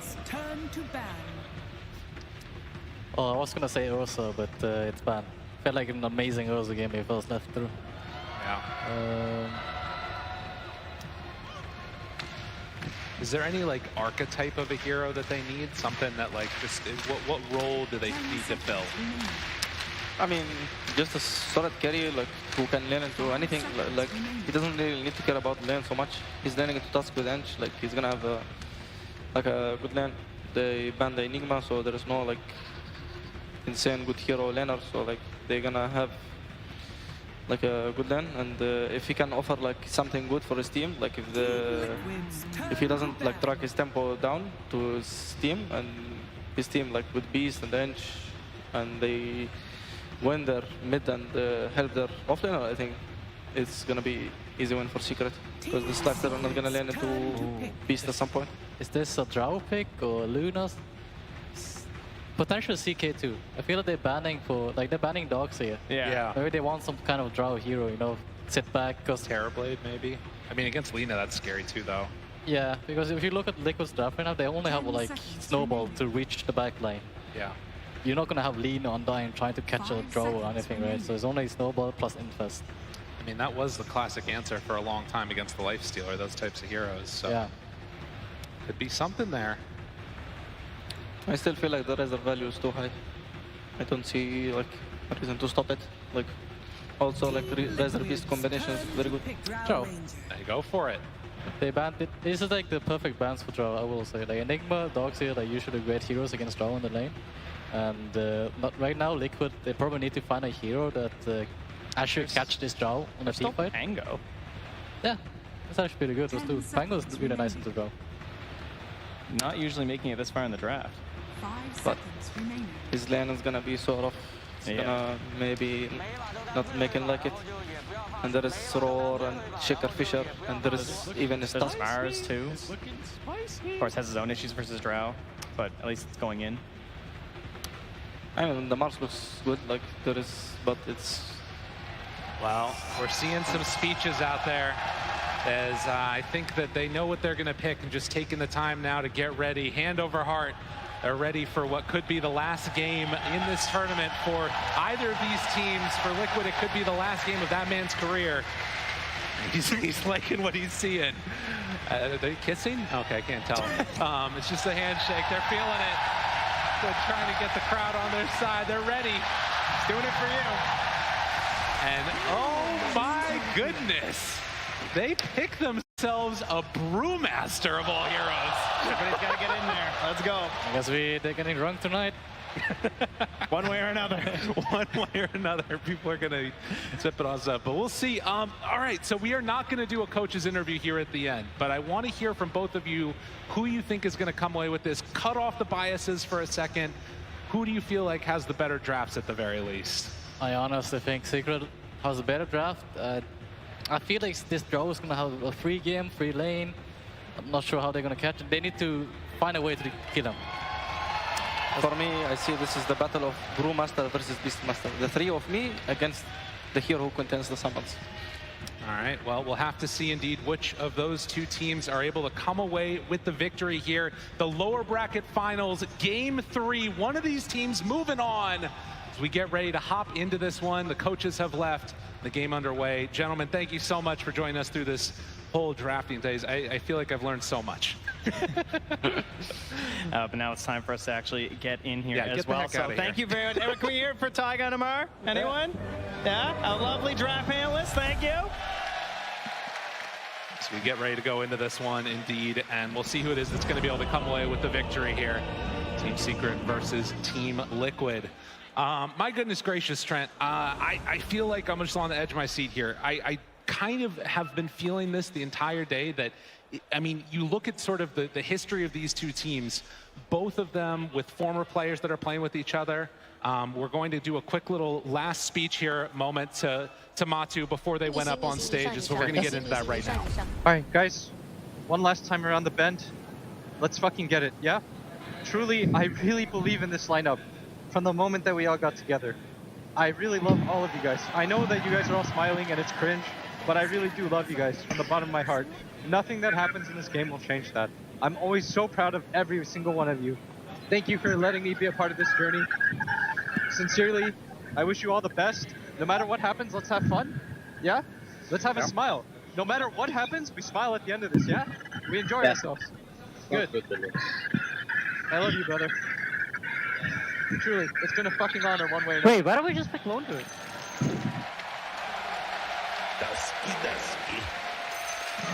And with that, they signed off, got ready to go into this game immediately into the pause, but you can see that this is a team, both teams, that have just put so much investment into each other as teammates, and it's been paying off. Both these teams from the lower bracket, from the last chance qualifier, and now here in the last day of TI, And again, for both of them, wanting to get some of their highest placements ever. See if they can do it. Coming in here, of course, we have a couple different game plans going on right now. A couple heroes that are new to our series right now. Of course, that Invoker that everyone loves so much, being cheered for, that Lina early on in the phase. But a common trend throughout this tournament has been this big ranged damage core and trying to get to that back line, trying to find these big ranged damage dealers. For Liquid, they're going to have the Lina in that capacity. But for Team Secret, they've got sort of a dual action happening here. Of course, they're going to have Nisha on this Invoker, and of course, Chrysalis on the Drow Ranger. So a lot of heroes and a lot of backline plays that Liquid need to look to do. And it can be very tough. They're going to be extremely reliant on that split coming through, trying to find their way there, of course, with the with the Storm Bandit. A little bit of an XD there to start us. That's always how it goes. They'll sort it out here in just a moment, but you can see not the highest win rate in the world on this Invoker, but a ton of really standout moments. And moments, I think, when you combo that together with the Earthshaker, with the Beastmaster, there's so much potential to just explode these heroes in a moment. And in a way, that's something that Brewmaster can kind of be, you know, an answer to. If you don't kill him in that burst, suddenly that fight's going to go Liquid's way. Yeah, it can just be those tiny little moments, which has really felt like the story of every game that Liquid has been in, right? It's these little infest plays. It's that one tiny little jump that you managed to get. How many of their games have just gone the distance? And they managed to find their way to a victory, whereas Secret, of course, not really being as tested as much, not needing to find those big comeback wins because they tend to just take the lanes and choke out the game from there, much like they did in game number 1. So will Secret find that success once again? Will they take that early lead, push it, control the whole map, and just force out these initiations from Team Liquid? Or will Liquid bathe in that chaos that they've created time and time again here on the main stage and find themselves a way to the grand final? We'll have to wait and see, as the game is already underway and heading also across the map. The other thing that I want to watch for is, just like you talked about, that early pushing potential that you get from the Enchantress and that Beastmaster. And Sanya running in through the river, Puppy will find them real quickly. A couple of melee heroes against an Ench, very annoying to deal with, but who's faster on the clicks? Resolution picks up the bounty rune this time, and it looks like that is going to end up being 2 apiece. Liquid weren't able to snack that extra one. Yeah, no surprises on the lanes here as they split up there. I guess maybe a little bit in terms of Puppy coming up top there and playing with the Beastmaster, but this is just a solid combo. And, you know, Zayas can play a little bit more defensive on the Earthshaker, so pull back the wave, set things up for the Drow. And seeing the fact that it is the Brewmaster at the end with the Tusk, that probably gave them a little bit of comfort in this setup as well, knowing that there's not a whole lot they can do to Chrysalis, right? Like, but what's going to stop him from farming? And typically, Earthshaker is someone who can struggle in that position 5 role unless he's a strong laner like this in the Drow Ranger. There's not many heroes that can actually provide so much comfort to an Earthshaker like a Drow can. No, absolutely. And that coverage is exactly what she's going to need to just keep hitting away at there on her own. So the lanes, as they head out across the map, Mickey playing on this Lina will try and take it to the Invoker as much as possible, but you can see that one of the issues here is they actually did swap it up. A little Shards connection onto Chrysalis, the Fissure, so a lot of blockage coming out. These melee heroes doing a good chunk of damage onto that Drow if they can manage to get on top of her. Yeah, it's important that they try and fight back right now these earlier parts when they're attempting to punish the level 1 when there's only the Shards there on the Tusk, and there's like no real threat of just jumping on his eye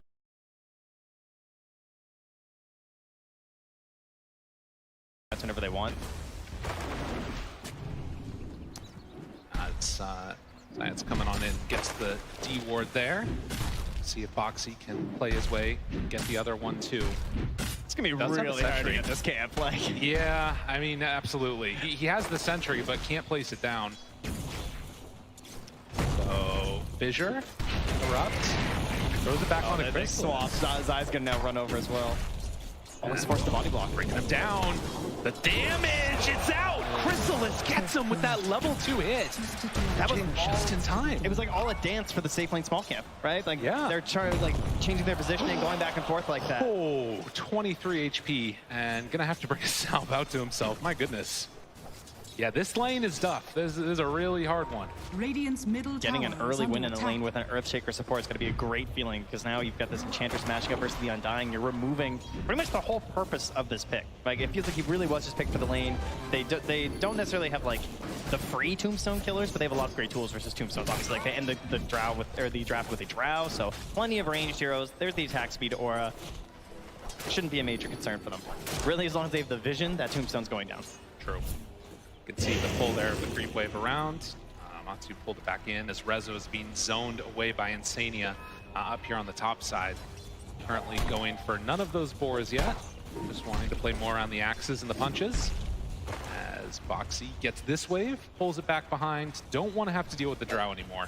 And this is always going to be the answer, right? If you do end up giving up first blood to the Drow, you can do these lane pulls and make the laning stage just that little bit easier for yourself. Although Zaya, feel good though. That's a nice little job there, interrupting it. But like giving a free lane to a Drow too, just because you can't contest, is a pretty awful feeling. Oh, that's a nice play from Boxy though. Yeah.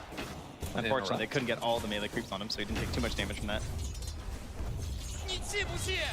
Yeah, Drow definitely free game so far. And they're going to need to make some pretty solid rotations later here if they want to find any hope of punishing them eventually. I definitely think there's a chance to go for a kill before level 6. It should be free with the Brewmaster split, assumedly, but there's also a chance that you go for something a little bit earlier if they can get that wave away from the tower, just because they do have that Tusk initiation. Zombies? 18 HP, maybe you just needed one more there. Don't have Untouchable yet, so, you know, it's a little scary. Insania tries to get that pull off, but oh, the zombie spawn, which stops the pull. Very annoying for the Undying there. But it's just going to keep on spamming out those decays as much as possible. So at least up top's going well for Matumba Man on the side of Liquid. Bottom, a bit of a different story. Zai trying to make his way out of here. Did switch over form for that Drunken Brawler. Can he get away from him though? A couple more punches and Boxy there to play interrupt. Yeah, it is not a lot of evasion early on. Storm Brawler gets him up to just, well, the 5% there, 15% rather. Huge evasion. Yeah, it's not great. So again, this lane gonna be a tough one, but you can see the Beastmaster also struggling. 5 minutes in, they bring on in the big creep. And Puppey, in combination there, is actually going to get some pretty good damage onto Insania. That forces him away. Radiant's courier Matsu has finds a been courier killed. just sitting there. Puppey had Radiant's left it courier hanging out has been there, so killed.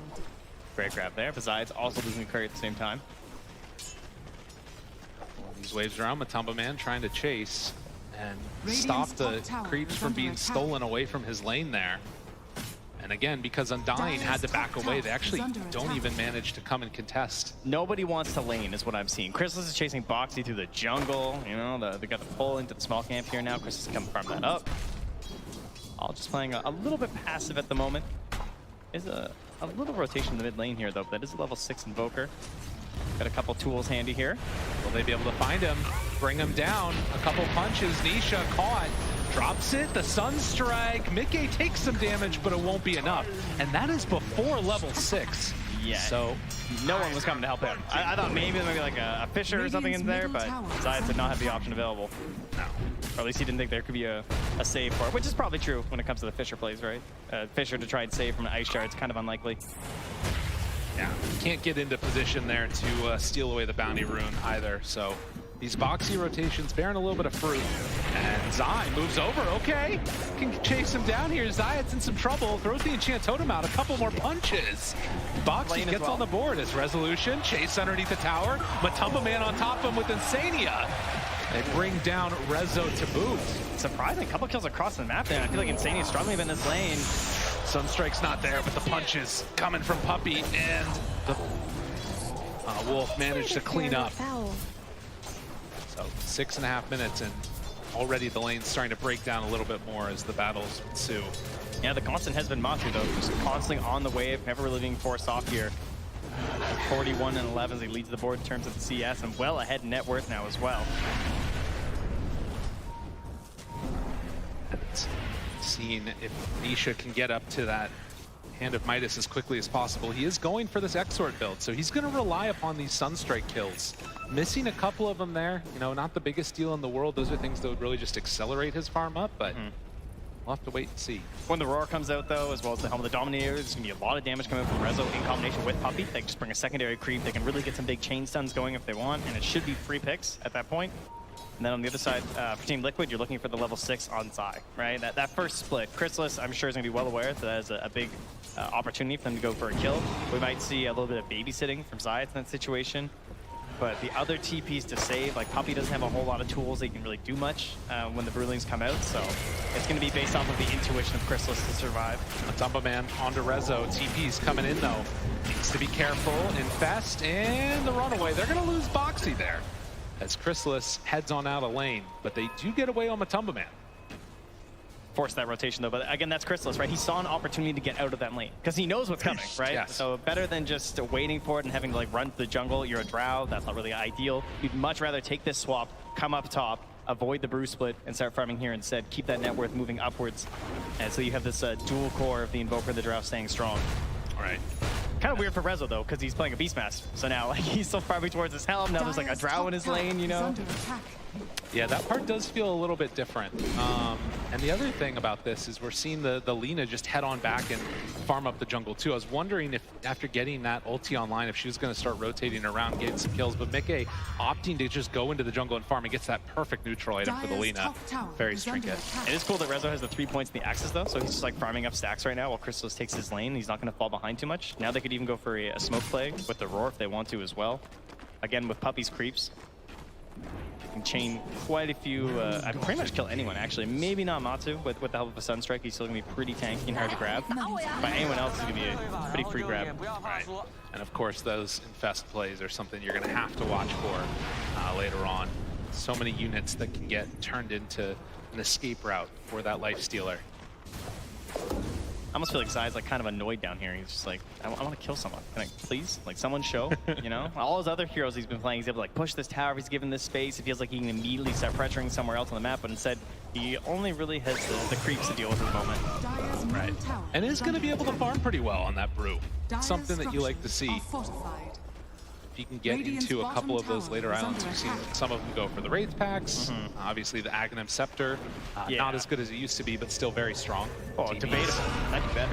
Sanya, well, he's dead. Can they find anything after, though? Resolution in some trouble as Boxy moves in, so they use the Roar to kill off the Undying, but they get punished pretty heavily on the other side of that.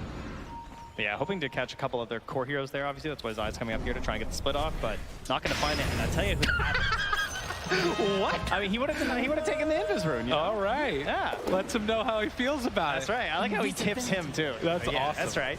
You think I wouldn't? Well, see something new every time at this TI. Oh, and behind the split. They do not have a Laguna Blade. I don't know how it happened, but it's not there. It turns out they don't need it. Nisha goes down. Oh my goodness. Dude, that was sick. Yeah, this is all just cover though, because Zayat's got a free lane bottom for a couple waves. All right, that's the secret to the Earthshaker players. You got to feed some of your teammates a little bit, right? Got to get that early blink dagger. Very important that you find the time for this hero. Okay, what is Insania doing? How did he just kill a courier down there? He's hanging out, man. Who is this man? And moving in from behind. Zayat's there. They don't have Bruce Split anymore, but the Echo! Oh, but the snowball save. Can they get him out after? Mickey's got to run, but Puppey's there for the slow. LSA connects onto 2. Sunstrike out. It is going to be enough with the hits from Chrysalis. Oh, Insania. He did not know whether he should come in here. He thought about backing up, and he's like, I'll throw a tombstone. Maybe I'll do something, but I think in the end, he knew that was going to be a tombstone feed. So unfortunately, he kind of just adds on to the bounty. And you can see that after, again, a bit of a slow start to this one, it turns into a bloodbath and some good Cinder Brew damage there out onto Nisha, but they want to try and get some damage onto this tower. The split is down, you know, it's like chum in the water. They know that Zai doesn't have a whole lot he can do in this situation. They smell blood and they go right for that tower. TPs could come in soon. They have to be careful about this one. Rally the dead. But no, that is the power of this bench. You get that troll creep, you run on in, you take the tower. Oh, how about that though? An instant smoke as well from Zayat and Puppey. They're gonna start moving up towards their Beastmaster because Rezo, of course, has the Roar up and ready, has the Helm creep. So if anyone tries to contest this tower, again, no split. They're not too worried about it. And this, the replay on the Laguna. Wow, a man. Dude, the eyebrow raise is too good. Oh, I love that. Okay. Was not expecting That's the most emotion I've ever seen from Nisha, you know? You're not wrong. Oh, silent killer usually. Well, the salvo damage that we had towards mid, it looks like Liquid want to make the move again. After losing their mid-tier 1 tower, they will head on in and claim one of their own. Radiant's middle With tower has Vlad's fallen. already done on that brew, a couple of smokes purchased. Watch for those blink timings. I like that play from Liquid too, sort of like posturing mid with a lot of units, a lot of heroes coming in there, and just knowing they have the split coming up in just a second as it's now available now. So Secret not feeling like they can really contest that, as they're just going to keep Chrysalis farming up the jungle, and now Zayat, he's just going to try and like find that farm somewhere, be it Shard, be it Blink. It looks like he's probably not as confident getting the Blink this game. Feels like he just wants that early Shard instead. Right. But it's like so strong for stalling out these fights, of course, to try and provide all that space that you can for an Invoker and a Drow. But if you're not getting the Blink first, like, it doesn't even feel like that worth it, you know, as a hero. I feel like that's where you really get the value out of the 4 Shaker. I know, it can be an issue.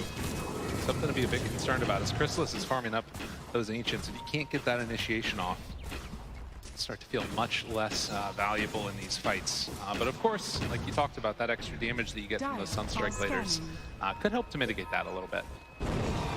As we have this stall out period, and you got to imagine that Nisha's going to be happy about this, building towards his next item is actually going for a 4-staff after that Hannah Midas. So more tools to get that separation away from particularly the Lifestealer. Yeah, it's like the counter to Team Liquid, right? They just keep picking Tusk and Lifestealer. Right? So just every game, it feels like just more and more 4-staffs. I'm sure Puppy's feeling the same way. Indeed, he is. Stack those up. It's great to have it on the Drow, too. So likely to be another game where it's going to be something they're going to have to contend with on Liquid. Well, in the jungle, they find each other, looking for a high five. Zayat, is he feeling friendly today? You gotta be careful if he's enchant toteming high fives you. Oh, yeah. It hurts. Oh, I got it. Yeah. No high five. Smoke up from Zai and Boxy. They're hunting to try and find the Beastmaster. Like, you can kill this right now? Back behind. Oh, I can't get it. No, but look. The chase, it's there. Rezo thinks it's all good and well, but the chase, they catch him. Stone, couple more punches. The creep buying some extra time. Chitone doesn't do anything with that Echo to get away from him. Tombstone down. Chrysalis is there, though, and that's going to be enough to kill off Boxy. Insania has to run, but Mickey, he's got a DD. Moves in, finds Science, gets that kill. Now Puppy trying to get out of there. They have to lift up on Anisha. Drops the meatball, but it's not enough. Nisha in trouble. Couple more hits, he dies. Zai on a killing spree as they look for Puppy, but Chrysalis wants to move forward. Insania trying to take up a bunch of those hits as he can, and Mickey gets the double kill. That's 4 already dead. Zai on top of Chrysalis, hits the stun. Mickey there. Mickey wants the kill. They're diving behind the tower. Resolution, he's back in. Have they gone too far? Liquid in, very deep. Another TP in. Zayat is back alive. Mickey hopes to escape, but there will possibly be an escape. No. Zayat cleans up. Oh, he bought us BKB though. And he was able to buy out. And to think that all starts from just 2 heroes smoked in. They're getting so much into these early brew splits, which is really the key to them getting this victory. Now, you can definitely see these moments where they bait out the brew split and you're able to get away, but the shards are really helping those situations. They forced that fight on top of Rezo, and Zayat even felt committed, of course, to hop in there with the Echo, but it wasn't enough to turn things. Does have his shard as well, though, so he can continue to like try and stall these fights, try and force some good Sunstrikes as well there from Nisha, but great plays from Liquid. And now they have 2 humongous item powers when they come into these next fight. They're going to have that BKB on Mickey's Lina, as well as that Wraith back now on Zai. But much like the Tombstone, again, it is an issue where they do have good tools versus it on the side of Team Secret. It won't necessarily be that big, like, dominating Wraith back this game. Yeah, and you can see here just the amount that he's getting done on this brew. Zai has had a tournament that's sort of been a lot of great moments, but also a couple where he's had to be sacrifices. We get into another battle, and Nisha found Lifestealer right on top, didn't stand a chance. The way they're grouping and playing with this splitless brew is so good, right? They just now take that fight. He does it with the brew split back for another 15 seconds. They immediately move into the roast pit with the Deso, with the Vlads, all these items stacking up together, and the Tombstone drop instantly. They're into the pit now. Puppy is down bottom, just trying to push these waves out. I don't know if they can come and contest this. They had the vision. They saw it all go down from the side of Team Secret. But with no Blink Dagger, no nothing from Zayat, it's too hard to walk into this pit. They got Hawk in a few seconds here, but no, there's no way they get there in time. They tried, but they will not succeed. And Zai now there to slow him down. The enchant to back away. Still have to be careful about running up high ground into no vision. And Insania, he's going to get punished for the hubris. All the soul rips have been pretty incredible from him so far, maxing that out first, getting lots of saves in these fights, and he'll just go down there as he helps his allies escape. So what do they escape with? They get themselves an Aegis onto their Lina. They still have the split available. So when he's back on Insania, they can start to move their way onto that Radiant side of the map. And with that death onto Nisha, of course, and he's 0-4-0 on this Invoker. He's got Midas and Force Staff. It's not exactly the dream game for the hero, but his levels are starting to add up. Philly picked up now. You know, you end up in these situations that I was sort of talking about, the mental stability that it feels like this team's been able to keep up there. They're gonna have to make another move here from Secret in a little while, see what they can find across the map. They have that shard ready on the Earthshaker, but it does still just feel like they need more time. A common trend of Secret throughout the last chance qualifier and TI has always been like Zayat and Rezo dominating their lane and pushing forward from there. Very combat heavy. It felt like it's Dawnbreakers, right? Like Marcy, just like fighting everyone all the time. Oh, Echo, it's not enough. That's not quite. Oh my goodness, and stick charges. Yeah, they don't have that though. They're not like a snowballing off-lane duo in this game. In game one, it worked really well because they had this like double vision tactic where they were going with the Beast Master and the Nyx assassin. They find him, Nisha in the woods. Zai pops the ultimate. He wants this one. He wants it real bad. Lift up there, the rest of the team coming in. Back behind the tower. Mickey going into this fight with half HP. They time it perfect. Nisha gets brought down. Liquid, they are feeling themselves here. Again, we talk so much about Puppey and the consistency that he's had. Zai is another one of those players. He's been to so many different TIs, but if they win this game, this will be his highest placement ever. Well, but still able to grab it despite Zayat's running away with the creep wave. I was kind of wondering, like, where's the Fisher save? And he's just running. He's got wave after wave. And Boxy not even going to bother trying to chase him or cut him off. They're just moving elsewhere on the map. They want a bigger prize for themselves. 19.5 minutes and a 4,000 gold lead. These little mid-game leads can be so dicey, though. We've seen some that have fallen apart very quickly, and is this going to be one of them? Got to be careful. Lifestealer inside the open wounds, and Matumba Man going to run away. Resolution just not quite close enough to connect with any roar or anything else. Bit of a bold one there, as there was quite a bit of vision in the area from Team Secret. And so of course, the long run with the creeps will come to an end here, eventually being caught inside that dire jungle. So. Game one, similar situation, Beastmaster, right? They're able to take so much of the map over from the side of Team Secret because of the way he pushed through that top lane, established good vision up top, and they just played around that area.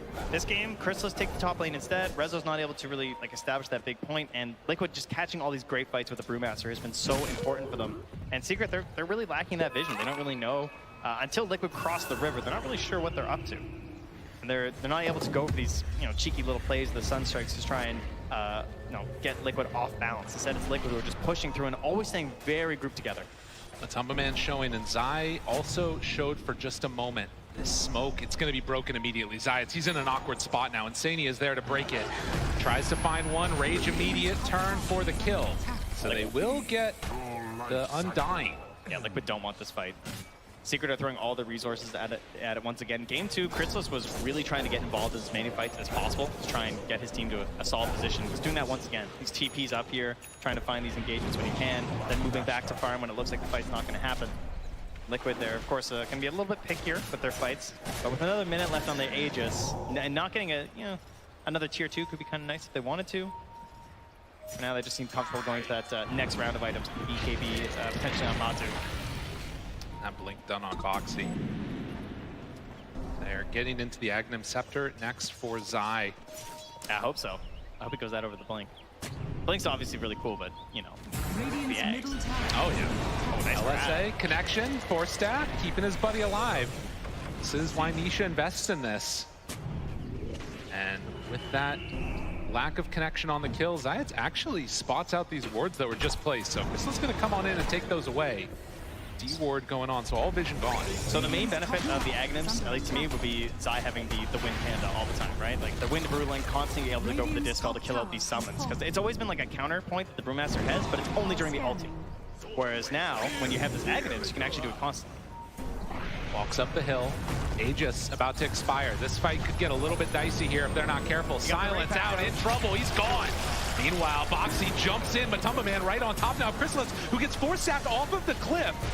In that separation, LSA spots the ward. They need to take that down, so no more vision. But the stun, the control, it's on to both of them. Mickey gets the BKB off. Matumba Man turns. No infest to get him out, but they find Nisha. Couple more hits. They bring him low, but can they bring him down? No! Nisha, he survives. Insania gone. strike back in the biggest way. Liquid just going a little bit too far there. The dream start to a fight as they take down Zai right away. No chance for getting out the ultimate. Despite getting down the Wraith Pack, it didn't reduce enough of that damage. He still falls, and when he doesn't snap buyback, because there's no Aegis, right? Like, there's no big prize to claim here, so they know he doesn't want to buy back into this fight, even though he could get back there relatively quickly. Liquid keep going. They feel like they have some ability to still take this fight after this death.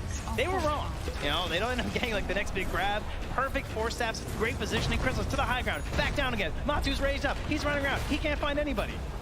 All of those utility spells caught in. Oh, yeah, what's up? What he says. Zai wasn't able to make it happen, but still looking solid in this one for Team Secret. After that huge win, you can see now 16-14 on a knife's edge. We talked about how close this game could be, and things start to get a little bit wild when it's an elimination match this close to the Aegis. So AC next on the docket.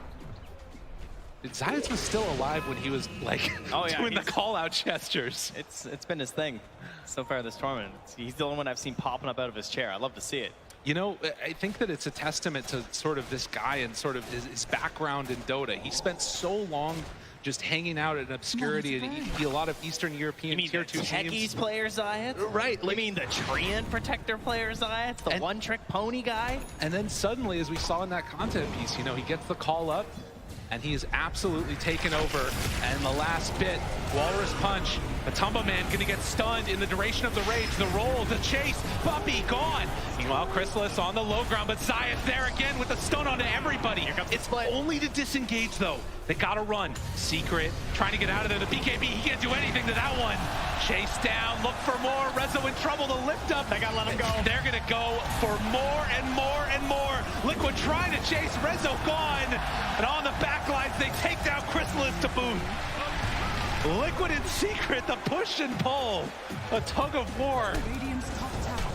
Looking at my heartstrings a little bit here. Everything just from the beginning of these fights, and part of that coming down to the fact that we don't have those BKBs on the side of Secret, right? So it either starts well or it goes really poorly. They chase for more as they're going up to the high ground there. Nisha trying to stop this push. Tornado, anything he can use. 20 seconds until the rest of his team is back up. That second Roche is available though. They could go back and claim that here as a very quick spawn. Oh, that'll be a big one for them. Respawns are going to be fast though on Secret. We're only 25 minutes in this game, believe it or not. We're going to double up those bracers, those Wraith Packs. Wraith fans rather, but maybe a Wraith Pack later. It almost looked like a Walrus kick there with the punch and the force staff combo there. It probably gets double force back up, but that's a lot to commit to try and save your Ench. And though Zai's got a huge play there with the Fisher and the combo stuns, you know, it's Zai, right? The original coming through there with the split, and Chrysalis is just worst case scenario. I mean, that's the thing, right? With no BKB on this draw, as soon as you find the real one, it turns into this huge problem. You just lift her up, wait till the fight to end. Yep. I'll tell you, that Philosopher's Stone's been doing a lot of work here for Zayas, though. He's getting close to that Blink Dagger. Almost like a second life for this Earthshaker when it comes to like having relevancy in this game. Right now, he's just sitting in the back line, find just a Fisher, combo stun, see if he can set up for his Drow and his Invoker in that sense. But you get that Blink Dagger, you spot that right moment, maybe you can win the whole fight yourself. And the thing that's interesting about this too is the distribution of farm. You take a look at these net worths. It's Alina and Lifestealer that are way up at the top right now. A pretty big gap, and then you got the 3 cores from Secret, but it's Puppey that's making up the difference. This Enchantress needs to have some more impact here in this game. Has already got a force staff. I'm not sure what you buy. No nature's attendance, he's just stats. I got the damage, all right? There's no heals happening here. Not today. Hey, Illusion spots out a lot of Liquid. The jump! They got vision and then have to run away immediately. Boxy is already gone. Nikkei finds another. Rezo dead. Chrysalis, the one left behind. Nisha also trying to escape. They decide to turn their sights onto Puppey. Get the D-wards here and control this area as opposed to chasing.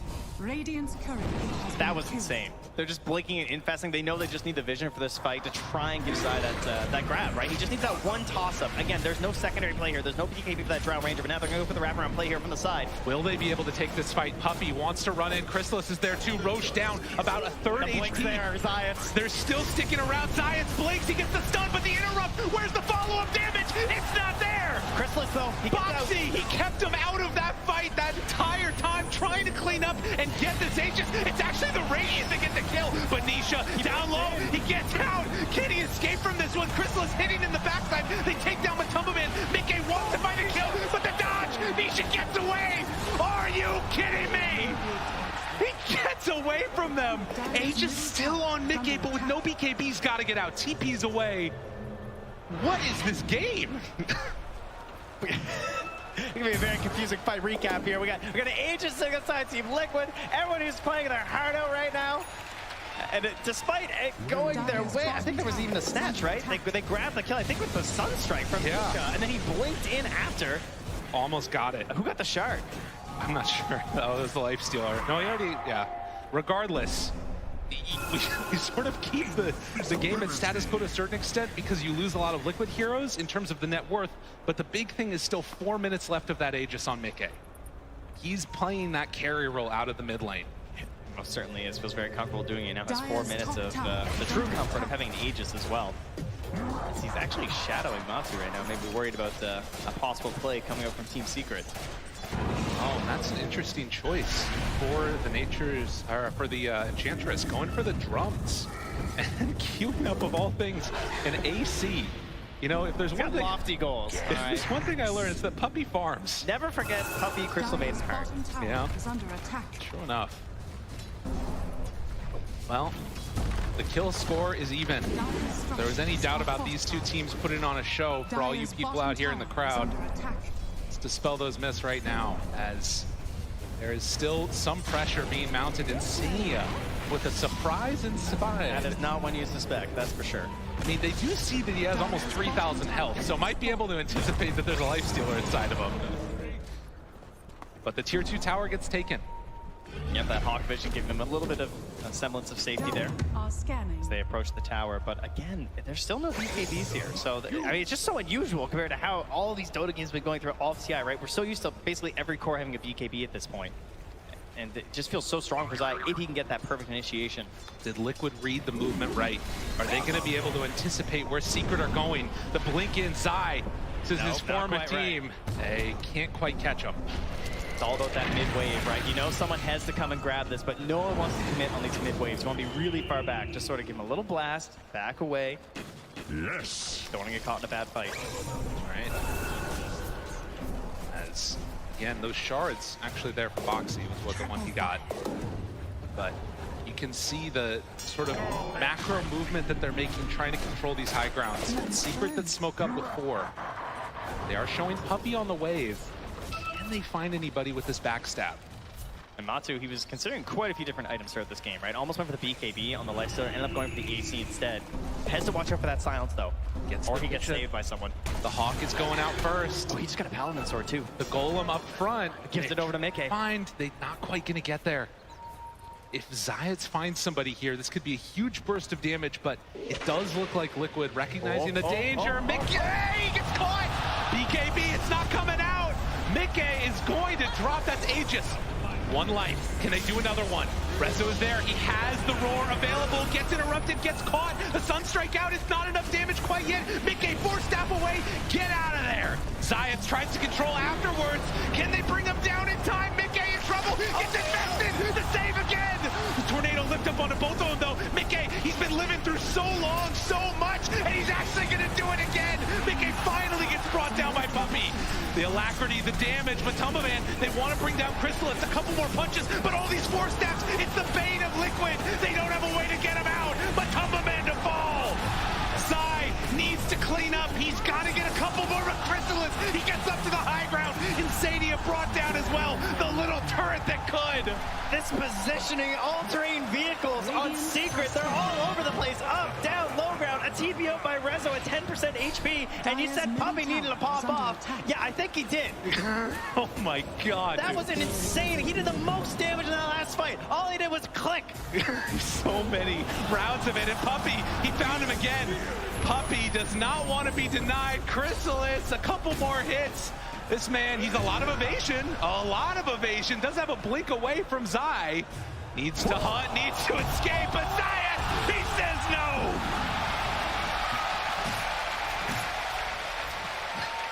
Puppy is taking his fate into his own hands here. He's like, I'm breaking this curse. I'm going all the way. And Okay. That is exactly what they needed right there. Dire's top tower Suddenly is this under lead attack. gets bursted open to 7k gold. And you can see all the save Mickey, and it wasn't enough, even through 2 lives. That was only 2 minutes ago. Right. It feels like a lifetime at this point. Obviously, a pivotal turning point for this whole game. Just such a simple thing, too, right? Like catching this Aegis, but it just means that now you're going to get this fight on an even footing for Team Secret, right? Finally finding that moment that they needed. They don't have to play around with this Aegis for the next 4 minutes, chasing them around the map like this.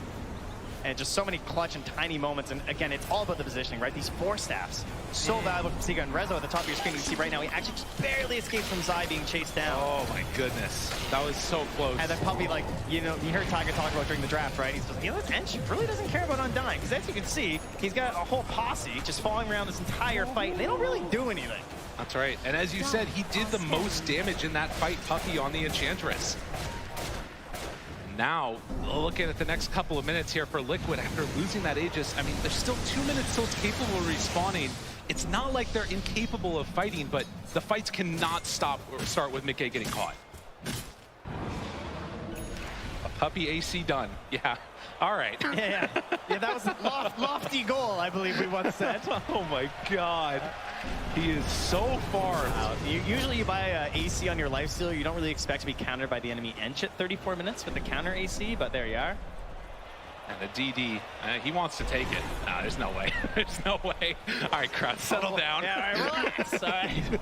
We must affect the weapon. All right, so we'll see now. Silver Edge already in hand for the Lina. Some really good vision. Look at that ward there.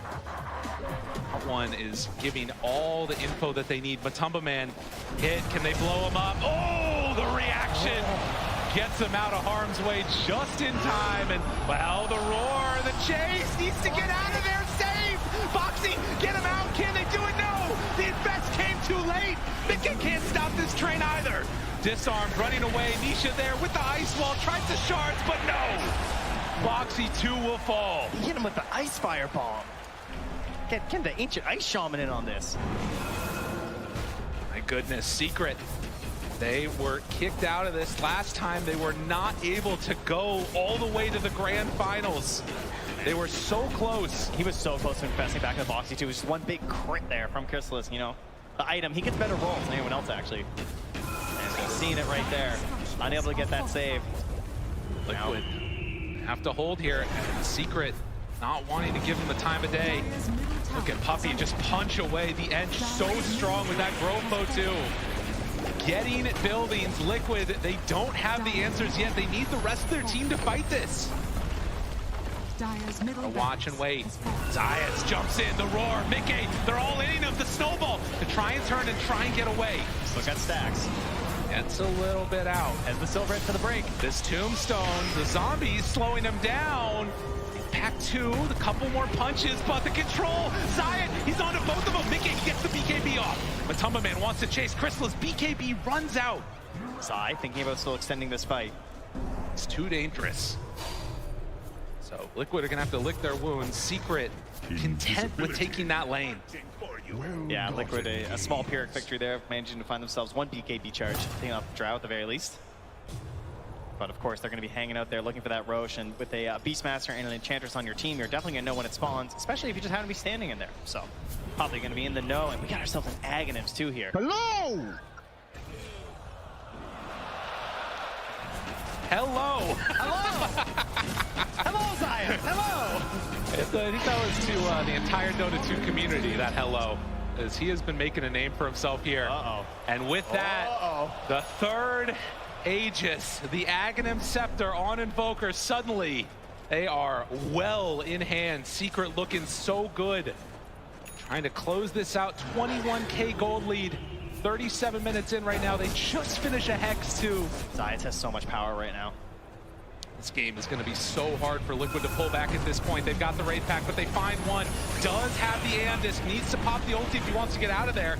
Not too much more trouble. Walrus Punch finds the back line, trying to bring down one. Resolution in some trouble. Hit from downtown. Mickey finds another, but there it is, Science! He stops him again. The buybacks come out immediately. But Tumbo Man, nowhere left to go. He's gone for 70. Secret, they see the grand finals in their sights. They want to claim this here now. Put this game to bed. The snowball is in, has to blink out on Boxy. Is there anything they got in control? Zayat's on top, he's been there time and again, misses the Sunstrike actually. More blinks though. But the chase is there, and Boxy too will fall. None of these heroes up Secret, wanting to close this game out now. Objective gamers in the top lane, Chrysalis and Puppey. Taking down the buildings, looking towards tier 4s even. They setting it up. Chrysalis, the alacrity is there. Tier 4 towers starting to drop. Does the dream run end now? Mickey 4 staff away, keeping themselves alive. That's Secret. a big jump. They're low on resources on Secret right now. Deadly. Oh, but look at that damage. This moment when you sense the victory, the Ancients exposed. Do they have enough left in the tank? Liquid, they want to survive, blows up Science, but do they have any more? The Ancient is falling, and with that, Secret are going to eliminate Liquid. They're going to the grand finals. They came down from that upper bracket for one series, and they're going right back up. They want that grand final chance once more. They want that best of 5. And a team, 2 teams from that last chance qualifier. Truly unbelievable to find them here on the stage, but only one can remain here. Unbelievable. That's the beauty of competition. There are times where it can be so good and times where the jubilation of that team. Unbelievable performance. Team Secret, they move on.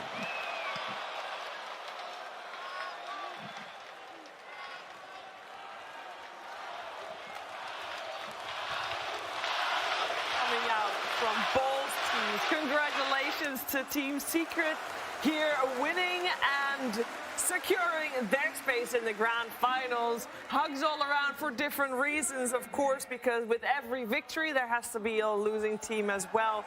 But I know that there's a lot of love on that stage at the moment. I also slightly biased, want to give a shout out to the first ever Dutch Dota 2 player taking a place in the grand finals. Chrysalis, of course, first-timer here at TI and taking his space next to other 2 first-timers, Skeeter and Nine, so that is some well-deserved praise there. This game was crazy, though. It was absolutely mental. I think that fight that we saw in the top lane, Effie, that's the one that's going to be etched in our memories for a long time. So many fights that were just so good. I mean, I don't even know what to say. Every year, Puppey just goes up one placement in TI. Like, it's some pattern.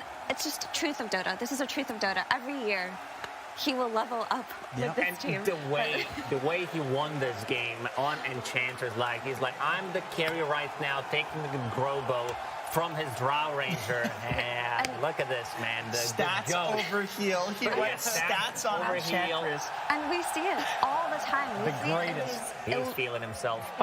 We see it in these game 3s. These games where you could get eliminated or you could go forward, the comfort picks come out. But where do they usually come out of, right? They either come out for the carry player or the mid player of a team. But in this game 3, in this series that is deciding who goes to the finals, Puppey pulls out his comfort pick, the Enchantress, and he decides to just build carry items and put that game on his shoulders. I mean, it was such a great game. He dealt more damage than Nisha in that game. That's pretty wild. I mean, they were buffing him up. I mean, he's like Nisha, alacrity on him, sitting next to the Drow Ranger.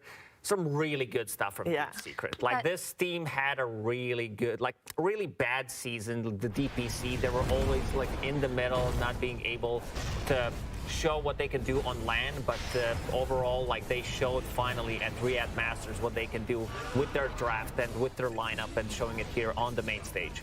This fight right here was such a good fight. This was the turning point of the game. It looked like Liquid was running them over. And yeah, we talk about Puppey, we talk about this Enchantress, but we have to talk about Chrysalis on this Drow Ranger. He is the player who got that silence off on Brew, and then Nisha targeted all of the spells on that Brewmaster. Because Brew died first, they were able to kite around that fight to get the win. They had their first few 4-staffs ready at that point. They were able to push back, and without the Brew that early on, I just don't even know how they created this window for themselves. And then, of course, 5 4-staffs come out afterwards. Every single hero on Secret had a 4-staff. North American team, 5 red 4-staff, Team Secret is making their way into the 5 red 4-staff, 3 pikes and 2 4-staffs. So much cutting potential against the Lifestealer, against the Shards, choosing where they want to take a fight. But also, this Drow Ranger, Chrysalis, did 40k damage. I mean, his positioning was flawless. He was not getting caught out. I mean, obviously, with the help of the repositioning by the 4-staffs, he was able to do so. But in every single clutch fight near a hill, he was making sure that he could dish out as much damage as possible, but also being able to silence the priority targets. And I really have to commend him in this game because Crystallis had gotten a lot of criticisms throughout the DPC season. Was this a correct choice? Is he too young? Is he too inexperienced? The answer is no. This kid is good. This kid is so good at Dota. Yeah, he proved everybody wrong in this one. And I think, like, to me, this victory, it was all of Secret playing amazingly together. Like, Resolution, he's been the rock for this team since we've seen him on this roster. Zayat's in this game. Yeah. The individual play coming out from him, you know, predicting where people are going to go and then being there with the fissure where there are these potential clutch plays from Liquid where they can come back in the game. Zayat's is just like, no, I know exactly what you're going to do. And then on top of that, hyping his team up as well in the game. Hello. That's got that's got value, dude. That's got value, especially with Puppy with the machete on the other side. You got both sides of the angel and the devil on the shoulder. Yeah, we heard Zayat say hello to the stadium there in Singapore, and now we're going to hear Resolution with Avo saying hello to us as well in a winner's interview. No, wait till I hand. Yes, we're here with Resolution. I mean, what is game? What is series? Happening. what is this game? There was turnbacks. We first team wiped them. They team wipe us back again, like in 10 seconds. What is happening in these games? Holy my! I don't know. It's crazy. It's crazy to be part of this game. It's crazy to watch how my teammates are like forcing around and kiting the fight, and like how my Clement Ench is carrying the game. some fights, it's like, what is happening? I'm like Beastmaster, I'm just there to roar, guy, and provide an aura and watch my teammates thrive. Yeah. We actually saw you frenzying Puppy halfway through the game. You stopped frenzying the Drow. It was all frenzy for Puppy. What was that team decision like? Like, guys, it's our Ench that's doing the damage. How did you decide that? No, I don't know. I just felt it in the moment that Clement is doing so much work that I got to empower him. With all I have. Okay. What's the reset looking like for you now as you get to the grand finals? How do you do that? I mean, I'm gonna meditate. I'm gonna meditate for sure. I need to reset completely and go with a fresh mind into the next series. Enjoy some 5-10 minutes our victory, but then just straight up to the next game. We will be enjoying your victory as well, basking in the glory of that great grand finals. Anything you'd like to say as well to Team Liquid who fought so hard there? I mean, I love all of these guys. Like, I would have been proud if either of us goes to the final because I love them. They love me as well. Like, it's mutual. And William, I have such respect for this team. Actually, like all the way from the lower bracket they're on onto to be a top 3 in this event. We both came from LCQ as well. Like, I don't know, much love. Team Liquid, the organization, players, like you guys are the best, and I'm sorry it happened this way, but we'll hopefully make you proud in the finals. Thank you so much. One more thing, this flag, support for my country, please. Everybody who can do something, just please do it, and I'm gonna make my country proud as well with a performance. Thank you so much for the Rezo. Congratulations, and we'll see you in the grand finals.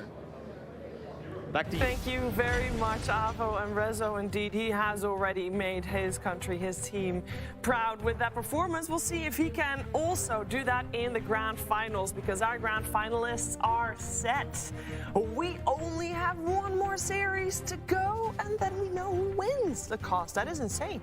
It really is, and just by looking at the scores throughout 2022, Tundra had Secret's number 5 out of 6 times. So that's pretty nuts. But the grand final, Secret does have this momentum. They played 3 games. Historically, teams coming up from the lower bracket, they have this like slight advantage because they're all hyped up. They have just won a great series, not getting eliminated game 3, and the other team does have freshness, but the team coming up from the lower bracket, like they have this mentality that they want to win. Momentum. Exactly. And we talk about that a lot because it actually matters a whole bunch. There is a bit of an hour break, so you do need to mentally reset to go again. I'm glad that Rezo has found his method to do that because he is also no stranger to being in grand finals. Neither is Puppy. The rest has not yet been in a grand finals of TI. What is that pressure like, you think, Effie? How do you reset? Because meditation obviously worked for Rezo, might not work for everyone. I mean, it's definitely different player to player and team to team, so it's really hard to say what either of these teams are going to be thinking or doing beforehand.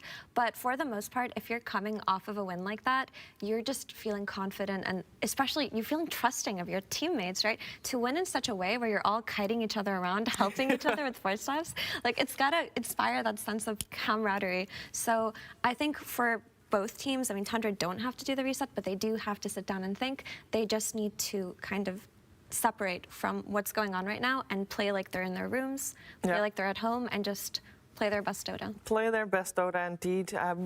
We are going to watch the best Dota in the grand finals, but we also do need to close the book on the team that came third here at this international. It is Team Liquid Jenkins.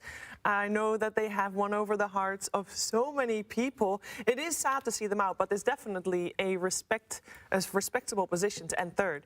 Yeah, definitely. I think probably the reason that they won over so many hearts in this tournament is like, I mean, of course, the players, the personalities, they're amazing.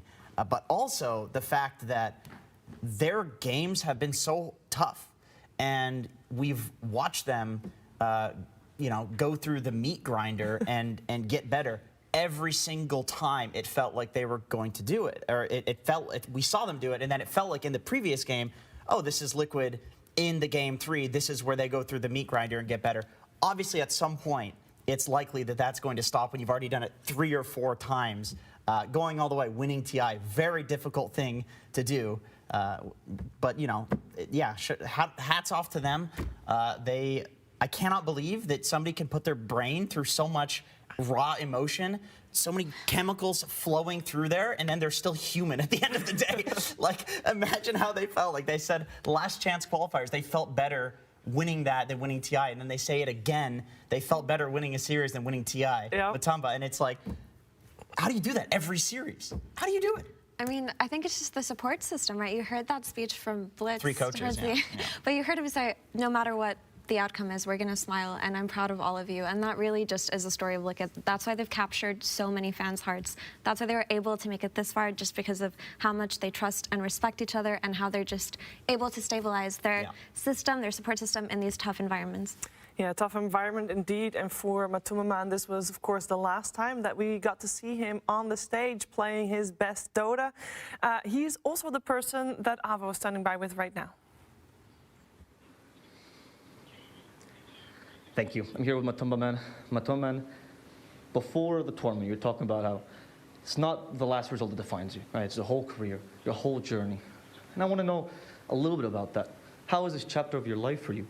What has it meant for you to play Dota for this long? I mean, I always thought when I started my career that I wouldn't be playing for so long. After like third year, I already contemplated about quitting, but I stuck with it. To be honest, I was young and I didn't really have anything else to do with my life, and Dota was something just like brought like pure happiness for myself. It gave me purpose, and it really it also defined me as a person, like who I am and what do I do. And I mean, it's been a great run, and now it's bittersweet moment that it's over, but sad, and I mean, I'll get to process these feelings later anyway. I'm sure a lot of people have joined this journey alongside you. Is there anyone, or maybe your friends, maybe your teammates, that you'd like to speak any words to at this moment? I mean, I've interacted with a lot of people during my career that, I mean, most of them are happy moments. I mean, I cherish my old teammates from old Liquid, winning TI with them, like one of my most memorable moments of my life, and it will stay that way. I think this one will be one of them as well. And there's just a lot of good moments with a lot of people. I mean, I can't really name all of them because, like, there's dozens and dozens and dozens coming up, even the casters and the analysts and everyone, like the different teams that I didn't even play with them. Like these players, I consider them my friends and in some ways a family too. So it's really sad to say goodbye to them, but sometimes you gotta move on on your life and figure out something else. For this next chapter,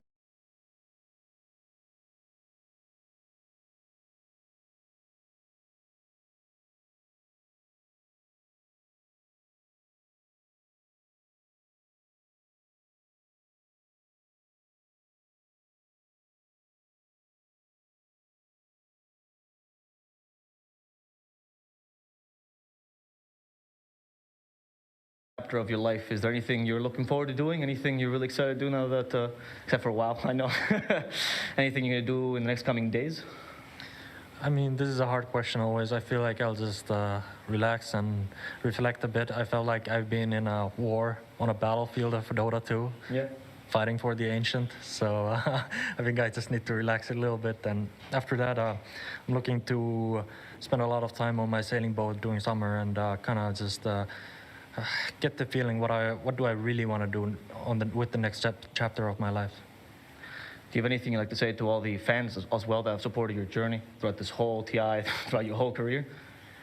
I mean, I felt like no matter what team I was on, I was always almost a fan favorite, and it really warms my heart to have such a support for, I don't know, like why they picked me, that a lot of people just like kind of wanted to root for me.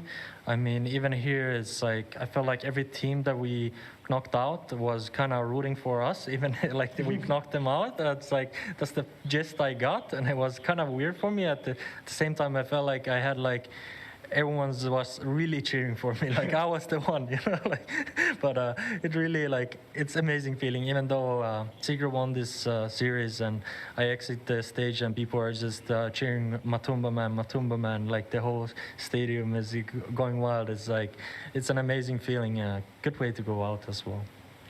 Thank you so much for your time, Matumba Man. It's been an absolute pleasure, not just for me, but for anyone who's interacted with you in the scene, and as you said, for the fans. And we all wish you luck, whatever you may do from now on. Back to you, Shiver.